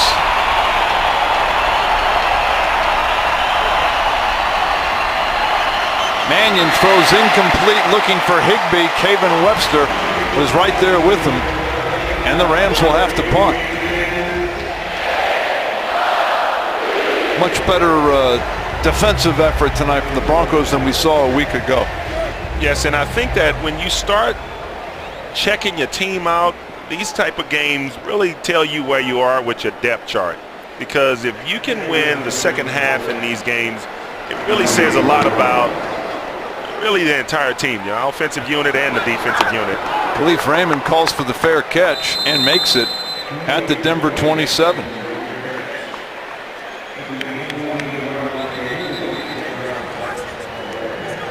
Pro Bowl punter right there, Hecker. Next with Kyle Clark, a new kind of news for a new Colorado. Fewer rules, more analysis and commentary to take it beyond the headlines and the soundbite. Smart, funny, and honest. Next with Kyle Clark, 6 o'clock, weeknights on 9 News.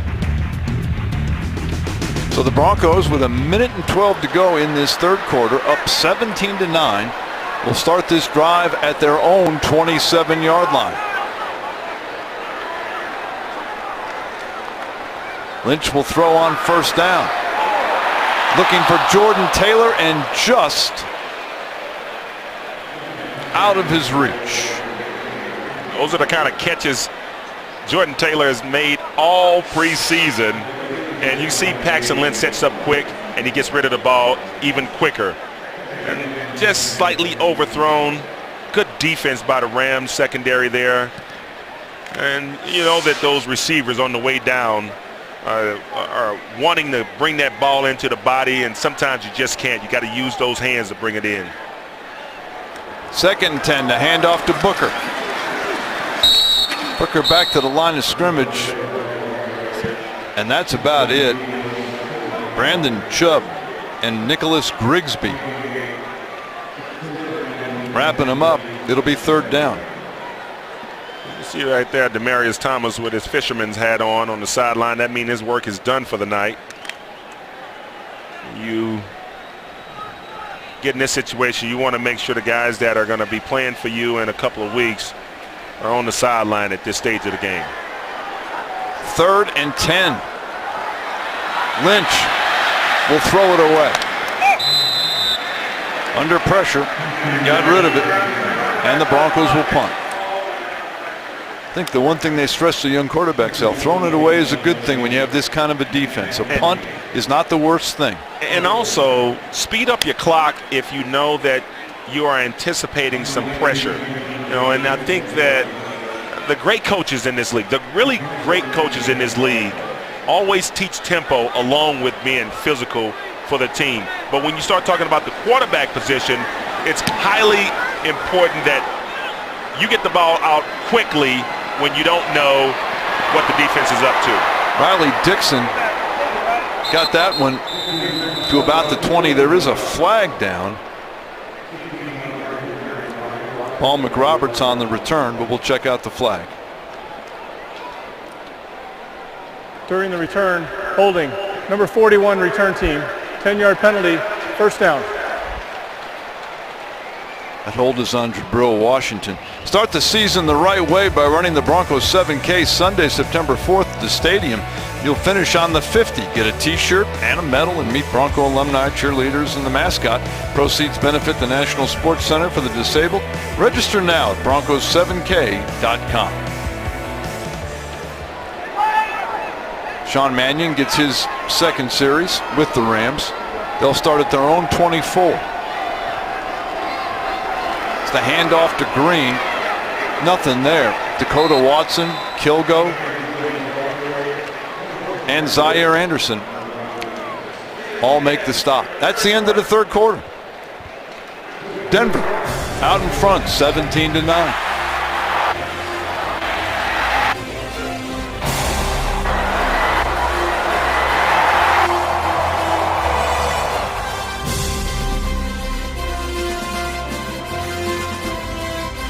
Played 3 quarters. Denver out in front, 17-9 in this dress rehearsal. Denver's final preseason game Thursday night in Phoenix against the Cardinals, and then opening the season in defense of their championship against the Carolina Panthers. 2nd and 9 for the Rams at their own 25. The pass is complete to Aaron Hill. He's across the 30, out to the 31, where Lorenzo Doss makes the tackle. Hill does a nice job of grabbing this ball and getting up the field, because in a 2nd down and 10 situation, all you want is half of it. And he did better than that. He got 8 yards on a 2nd and 10, which sets up a manageable 3rd down and 2 or 3. Rams 1 for 10 on 3rd down.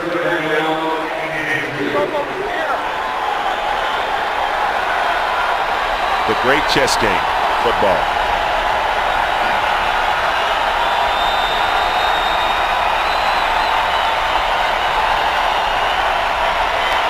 From the gun, Sean Mannion looks for Green. He's got it. He's got a 1st down. Zaire Anderson knocks him out of bounds, but it's a 1st down for the Rams. Take a look at here and see where Sean Mannion fits in the 2015 NFL draft class of quarterbacks. Of course, you see Jameis Winston and Mariota 1 and 2, and then Garrett Grayson, a guy from down the street here at Colorado Springs, at CSU, and then Mannion, fourth quarterback taken. Dakota Watson had jumped over. Flag is down. Neutral zone infraction. Number 57 defense. 5-yard penalty. Remains first down. No, Ron, when you play the position, we'll call it any position in football, most of the time, if you want to see a player do well, then you just, I played for a great coach, Bill McCartney, who told me that the strongest thing that one man can say to another is that I believe in you. And if you truly believe in these guys and give them a chance, I think a lot of these guys will do a great job, but you have to believe in them at some point, and they know when you believe and when you don't believe in them. Mannion over the middle hits McRoberts. That'll be a first down at the Denver 41. Brandon Ross making the tackle.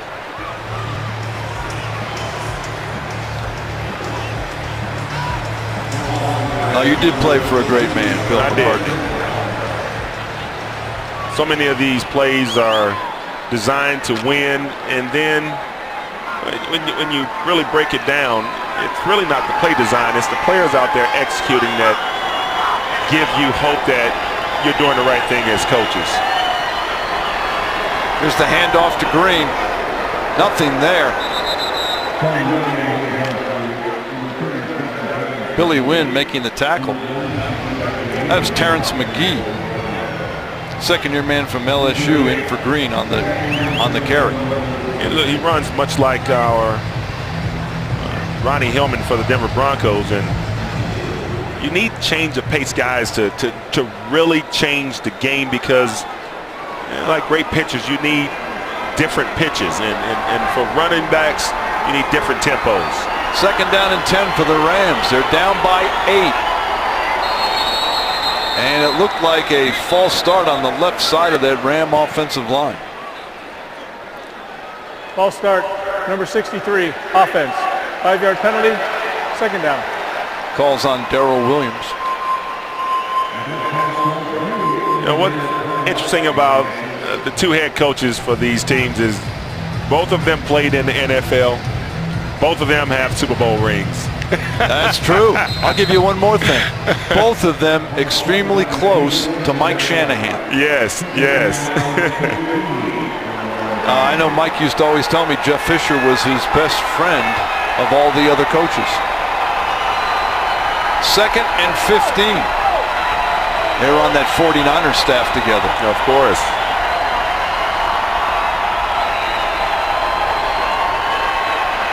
Here comes the rush, and Dakota Watson is the one, along with Darius Kilgo, that'll wrap up Sean Mannion. What a great move this is. You'll see Dakota Watson gets outside. Feels like he's going up too far. Melton misses. Dakota Watson secures the sack. Oh, man, what a great defensive front football. You see Melton misses, but that's what you do when you are a great defense. You rally to the football and you make the play when it's your turn. Now it sets up an impossible third down and 19. Let's see what Mannion can do. Look, everybody on the D-line got a hand on him. Third and 19. They've struggled on third down all night. Here comes the rush, and down goes Mannion. What a play by Watson. He pulled him down with one arm. Sometimes when you have a special player, you don't even know it, okay? This guy came in as a middle linebacker, Ron. A middle linebacker, and he's converted to right defensive end. And he's looked better than anybody not named Von Miller this entire preseason. So how do you make an assessment about a guy who was supposed to come in as a middle linebacker who looks great as an edge rusher? Braylon Addison makes the catch, that fair catch. How did Dakota Watson get away from other teams? I have no idea. Neither do I.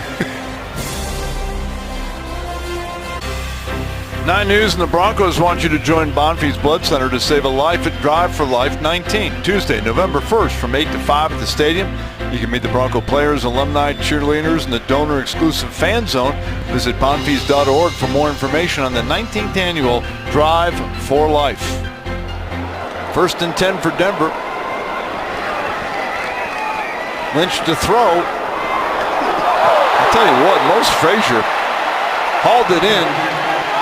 And will they say he was inbounds? No, they will not. Well, if there's one guy that he feels comfortable with, is Mose Frazier, his teammate from Memphis. And you can see he didn't get the left foot down. That was a great throw. Almost a better catch. Got to learn to get that foot down. He had enough time. I thought he could have got it down.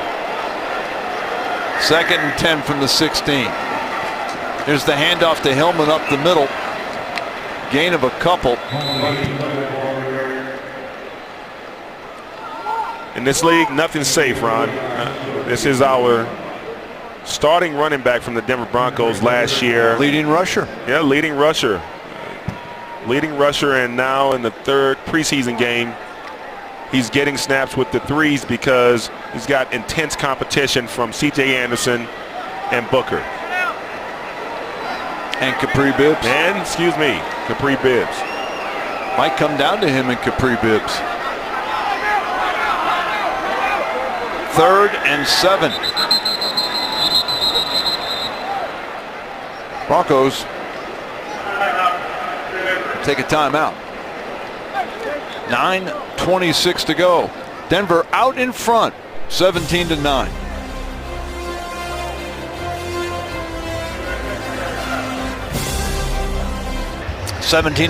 Denver. As we play here in the 4th quarter, some key dates out coming up for Denver starting next Tuesday when they have to get down to 75.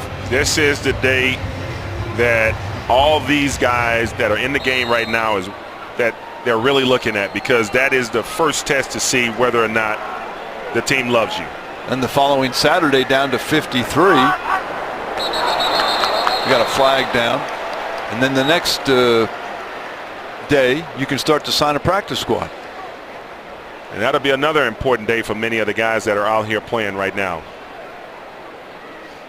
Neutral zone infraction, number 96 defense. 5-yard penalty, remains 3rd down. And it's on Matt Longacre. And coming out of a timeout as a defensive lineman, you got to know that the quarterback on a 3rd down is up to no good. You got to know that that guy is setting you up for failure. Jumping offsides. 3rd and short. The pass is incomplete.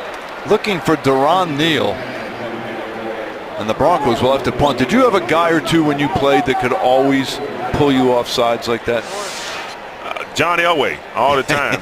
I mean, all the time. For some reason that Elway would change his voice, man. He's talking to you like this, and before you know it, his voice is up here. Yeah.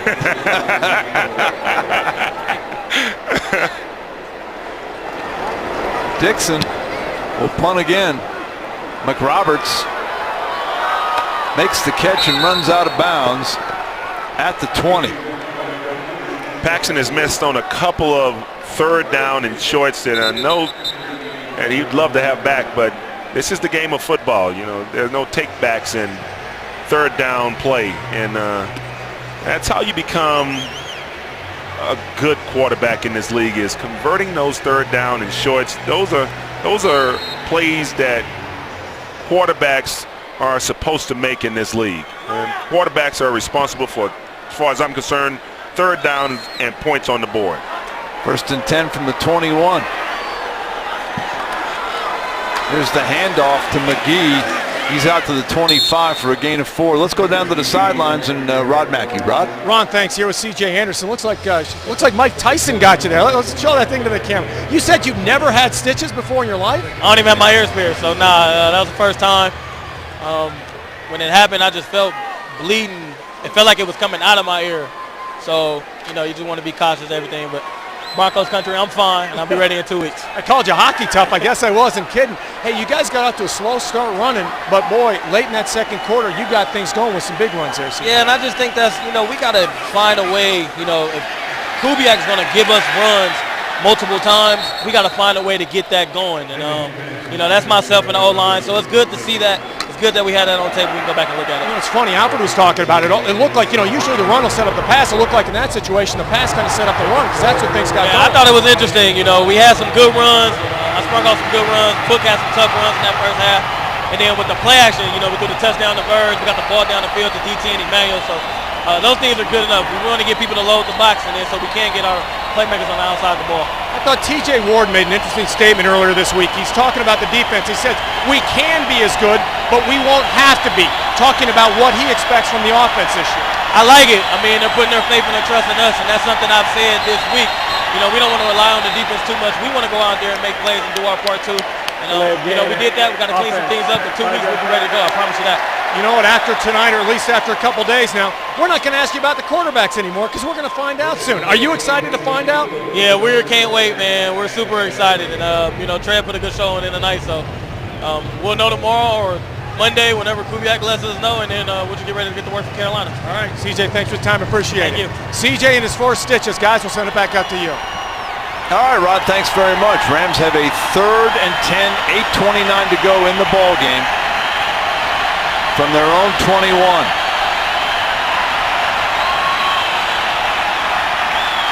Mannion dumps it out, far short of a first down.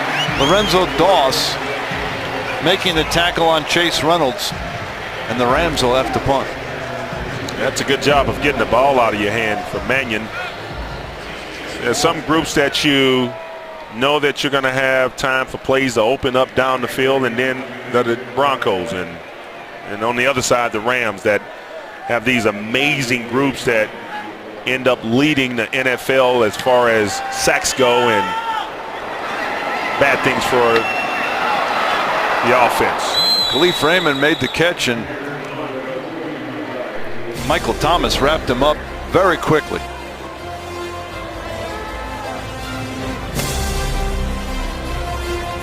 Back at the stadium, Al, that looks a lot like Lindsey Vonn there on the sideline. Yeah, all of the talk of the Rams and the celebrities that are donning their practices, the Broncos have their fair share of fans that are celebrities as well. That they do. Paxton Lynch remains the quarterback. If Mark Sanchez does not get in tonight, what do we make of that? Well, it could be just a further evaluation of what's going on with Paxton Lynch, or you could look at it as the Broncos don't want to get Mark Sanchez hurt. Here's Hillman. He gets to the outside. He's got room. He's in the Ram territory. All the way down to the Ram 45-yard line. Good run by Ronnie Hillman. And this is the reason that you keep a guy like Ronnie Hillman. That play was supposed to go to the C gap, and then Ronnie Hillman just outruns any possible angle from any defender, and that makes you wonder, well, what else can Ronnie Hillman do within this offense now that you can do all the things that are possible with the play-action game? It's the handoff to Capri Bibbs. He's in for the first time tonight. He is stopped at the line of scrimmage. So all the Denver backs are getting a look tonight. Longacre on the tackle. There's going to be one back that won't be on this team in a few days that can play in the NFL. And those guys over there that are 22, 20, and 23. I mean, Ronnie Hillman has a Super Bowl ring, but wants to make this team to give himself another chance to try to achieve that goal of winning another one. That throw was intended for John Phillips. It's incomplete. Just don't know with Ronnie Hillman. He can be special, Ron. He can be special at times, and that explosion that you just saw is a possibility all the time with him. He's so different than everybody else that they have on this football club as a runner. It's going to be a tough decision. 3rd and 10. Lynch throws to Braylon Addison. A nice catch. Roberson made the tackle, and Addison is just short of the first down. Take a look at this one again. See the setup. Paxton pushes back, gets rid of the ball on time, and nice grab right there from Braylon. Pushes forward for a nice gain on. It looks to be a continuation of this drive on a 4th down attempt. So 4th and 2, the Broncos will go for it. 6:15 and counting to go in the game. Looks like this could set up to be a timeout situation. And there it is. 3rd and final charge timeout, Denver. A 30-second timeout. I have a feeling, Al, on your very successful drive time radio show every day that you are going to be talking a lot about the quarterbacks again this week. Well, I think that the position of quarterback is such an important position on any football team that it's always high on football fans' mind. But when you start thinking about Mark Sanchez and what was the goal going into this season, it was clear that it was his job to lose. I mean, it was his job. It really was his job. They named him starter as soon as he signed here, and it just hasn't worked out for him. And all the other quarterbacks are stepping up and taking advantage of those chances. 4th and 2. Flags down before the ball could get snapped. False start, number 66, offense. 5-yard penalty, 4th down. It's Kyle Roberts, the right tackle. Clancy Barone will not like that. The offensive line coach, the talented offensive line coach, they call timeout to get everybody to the sideline to hard count the Rams, and instead you have Roberts who jumped off sides in that situation, which does not give you a chance. And there's in no league do you go for it on 4th and 7 in this situation. Riley Dixon, who's done most of the punting tonight. Paul McRoberts is deep. And that one gets into the end zone.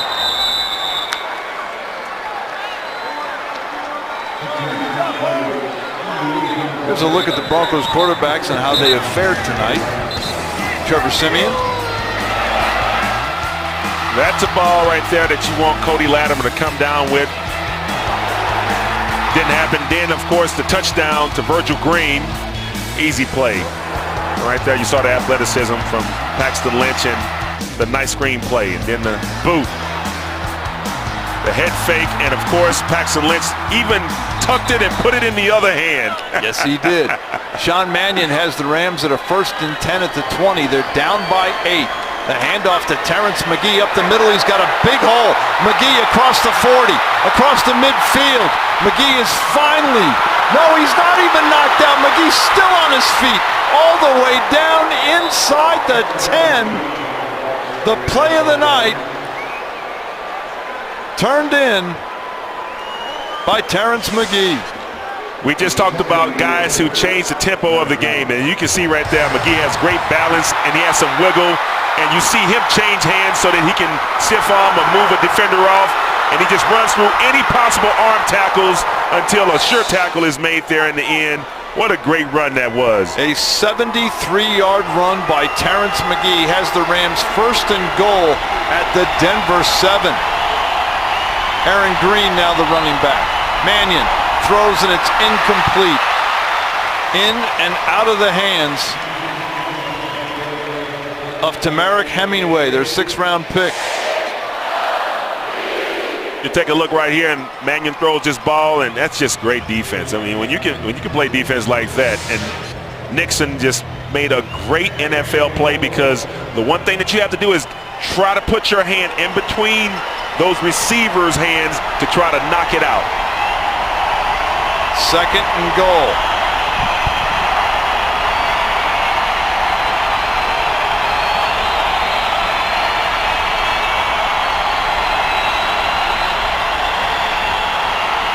Mannion, incomplete.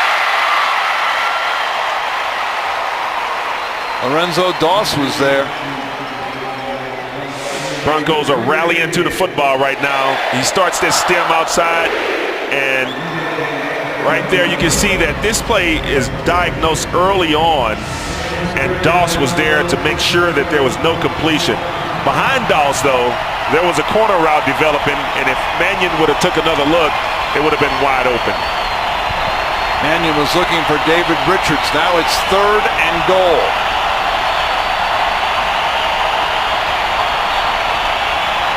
McGee back in the game. Here comes the rush. And Mannion is sacked by Sadat Suleiman. The Broncos are rich at the defensive end position, the outside rushers. That you see right there, nice power hand from that inside left hand.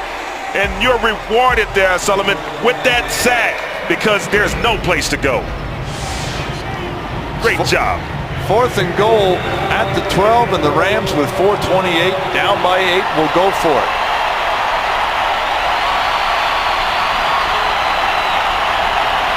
McGee, the running back.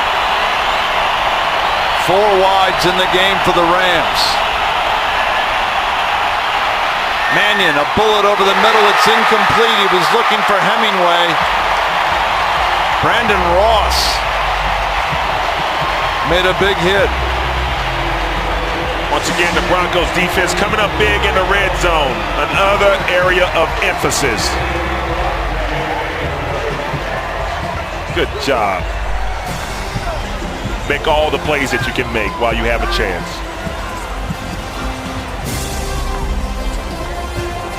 Broncos have it up 17-9.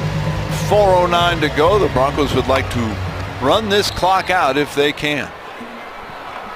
Starting from their own 12. The handoff to Capri Bibbs, and there is nothing there. Maybe a yard. There's an offensive period in football that's called the 4-minute offense. And the 4-minute offense is designed to do one thing and one thing only. Not to score. If it happens, it's a bonus, but it's meant to set up to run out the game. And when you can dictate in these moments while you're up, that means you're a good football team. 2nd down and 10. 3:30 to go. It's Bibbs again. It's maybe a yard to the 14. Thomas, Chubb, all in that pile. It'll be 3rd and 7. And the Rams take a timeout. This is an important game for the Rams. They're trying to build a winning.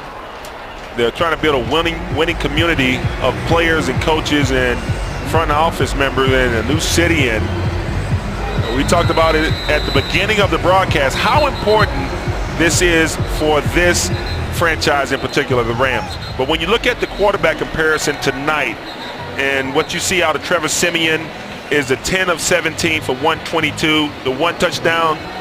That should have been an incomplete pass. It should have been 2 interceptions if they're going to call that. That's an ugly 2. Let's try that 2 again. Let's try. Get rid of both of them. 3rd down and 7.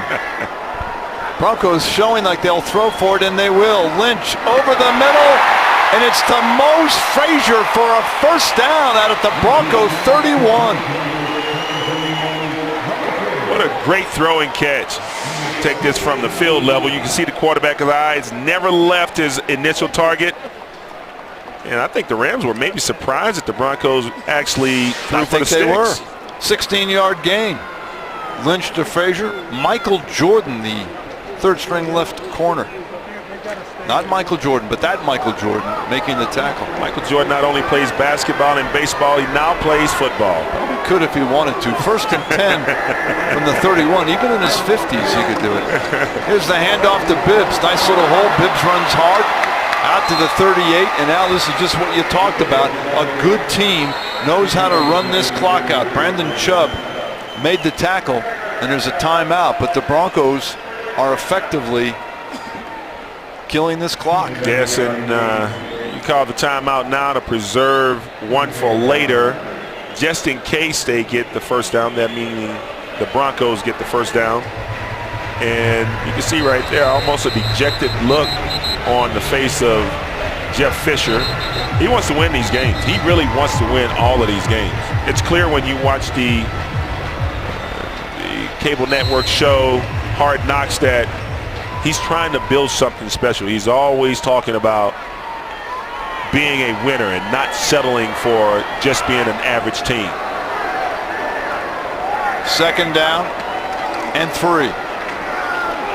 Capri Bibbs broke one tackle and did well to get back to the line of scrimmage. Do you watch Hard Knocks? I watched all of them this week. Do you enjoy it? Because we were in a meeting. I did. We asked Gary Kubiak if he watched it, and he said nope. And I said, are you familiar with it? He said, yeah, I am.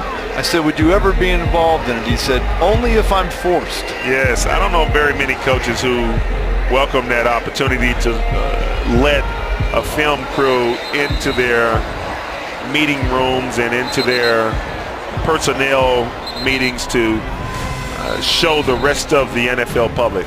For a complete breakdown of the game, join Drew Soicher, Rod Mackey, Mike Kliss, and Chad Brown on Broncos Tonight. All the highlights, interviews, and analysis starts tomorrow night. Third down and 2. Lynch. That was a dangerous pass. He was looking for Jawan Thompson and Michael Jordan. I'll say his name again, but Michael Jordan nearly came up with it. That's 3 third down and less than 3s that Paxton Lynch and his offense didn't convert on. And that is, those are growing pains. Those are growing pains. Those are things that you'll learn that maybe you don't need your right arm all the time. Maybe you can use those very talented legs of yours. So the Broncos killed a couple of minutes and change on the clock, but the Rams are going to get it back. Dixon, a wobbly punt, and McRoberts makes the fair catch at the 23. Dixon doing most of the punting tonight. And in this situation, you want to send your punt block after the ball, and of course, Dixon is going for the corner kick, and with that, you take a little more time, and it almost cost the Broncos dearly. How did he not get it? I don't know. How the ball must have came right between his leg, between his arms, as he had his block position ready with both hands together. So the Rams down 8, have it at the 21. Sean Mannion dumps it out to Hemingway. Gain of a couple. Brandon Ross was right there to wrap him up after a short gain. We're at the 2-minute warning. Denver out in front.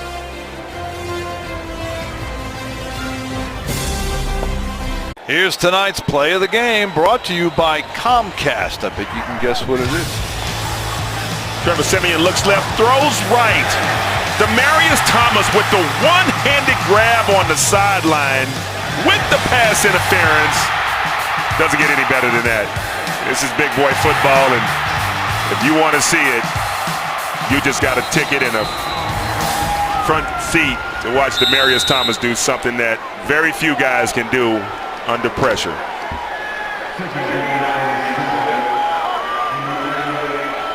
Second down and 7 for the Rams.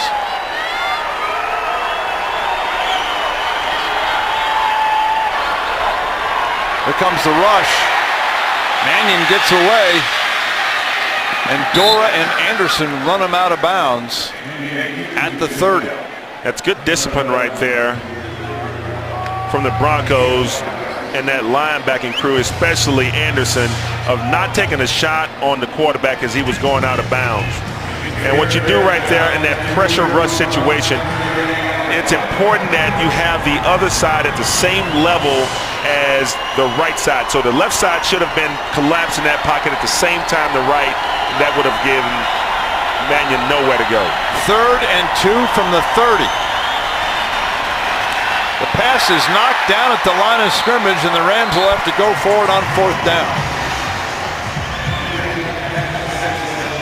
All great plays that are made by the defensive linemen aren't necessarily sacks. It could be something as simple as getting your hands up when you anticipate the quarterback throwing the football. Good job right there. David Moala making his presence felt.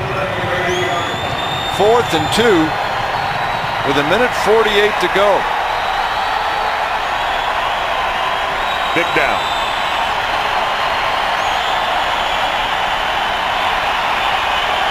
McGee is the running back. Here comes the brush, and Mannion goes down, and the ball is loose. The Rams recover, but it won't matter because the Rams have turned it over on downs. Another great job.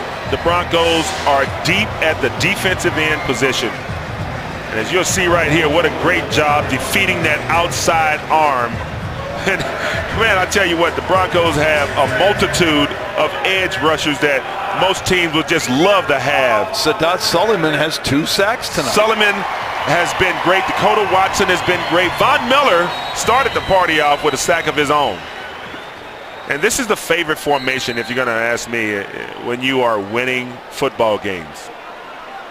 The all-important victory formation. Victory formation. When you can do it with 1:40 to go, all the better.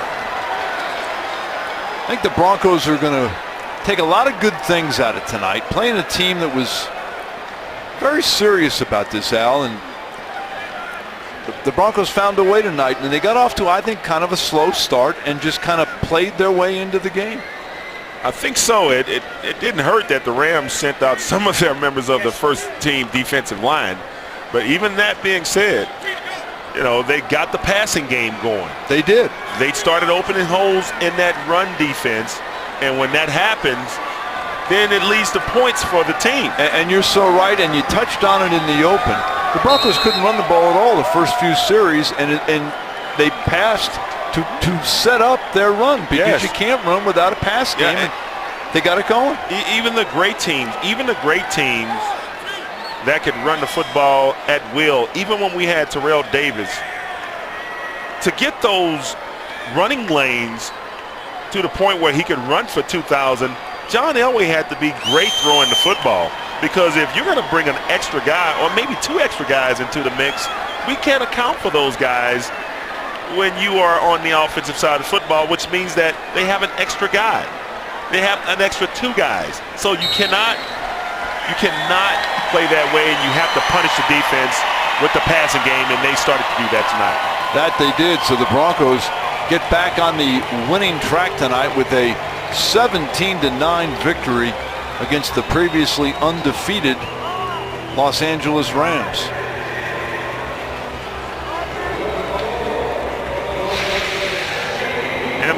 Important tonight to match that intensity from the Rams. We all understand that this is a team that's trying their best to become a winner, and that would have been a great win for them. But the Broncos recognizing that this is their home turf as well. You want to discourage anybody from coming in here. So the Broncos get the win. Quick turnaround. They play Thursday night in Phoenix against the Cardinals. By the next day, they'll have to cut this team down to 53, which will not be easy when you have this kind of depth. Establish a practice squad the day after, and then a few days later, you defend your title at home against the Carolina Panthers. John Elway has done a great job, not a good job, but a great job of rebuilding this organization to reflect the kind of toughness that you would want to see in a football team from both offensively and defensively. And they've been solid with the special teams unit. Not necessarily needing to be great, but have been great in times. And that defense has been super. And now that they can move the ball offensively with greater ease, this may lead to good things for the Broncos. So the Broncos, as Gary Kubiak pointed out, a lot of work to do here in this next 12 days. Let's go down to the sidelines and Rod Mackey. Rod? Okay, Ron, thank you very much. Well, a big win for you guys. You bounced back a little bit. What did you think of your rookie? What did you think of Paxton out there? Paxton? Oh, I mean, he struggles from youth, you know, just with some things that are going on. But obviously he's a talented kid. We just got to keep working with him, bring him along, and not let him get too frustrated when things aren't going well. So he comes in after Trevor, and we don't see Mark at all. What do we make of that? Oh, nothing. I mean, the bottom line, I talked to Mark this morning. I told Mark, I'm going to play Trevor for a half and maybe more, and after that I'm going to play Paxton. So I wasn't going to put Mark in the game last 4 or 5 minutes. So don't read nothing into it. He's done a great job. I know a lot about Mark. I got 2 young kids that I need to see play a little more. You ready to go ahead and break it to us now before the team and go ahead and say Simeon's a starter? Or would you prefer to talk to the team? You know yourself what you want to do. Do you kind of have a feeling now? No, I've been in evaluation mode. I was watching film this morning at 5 o'clock, still trying to, see what's best for our football team. We'll figure it out. We'll make a decision and we'll go to work. But like I said before, they've all worked really hard. It's been a long training camp. It's time to make some of those decisions, and we'll do that. Gary, final question for you. I got to ask you about your defense. Again, they didn't allow anyone in the end zone. I mean, every time we talk about the offense, you can't forget about this dominant Denver D. They played really well. And probably really the deal of tonight was red zone football. We played good offensively in the red zone, great defensively in the red zone. That's a difference. For our third preseason game, that was a very physical game. Appreciate it, Coach. Okay, Thank you. Okay, Ron. Al, send it back up to you guys. Rod, thanks so much. Gary Kubiak watching film at 5 this morning. That's a long day. We'll be back to wrap it up.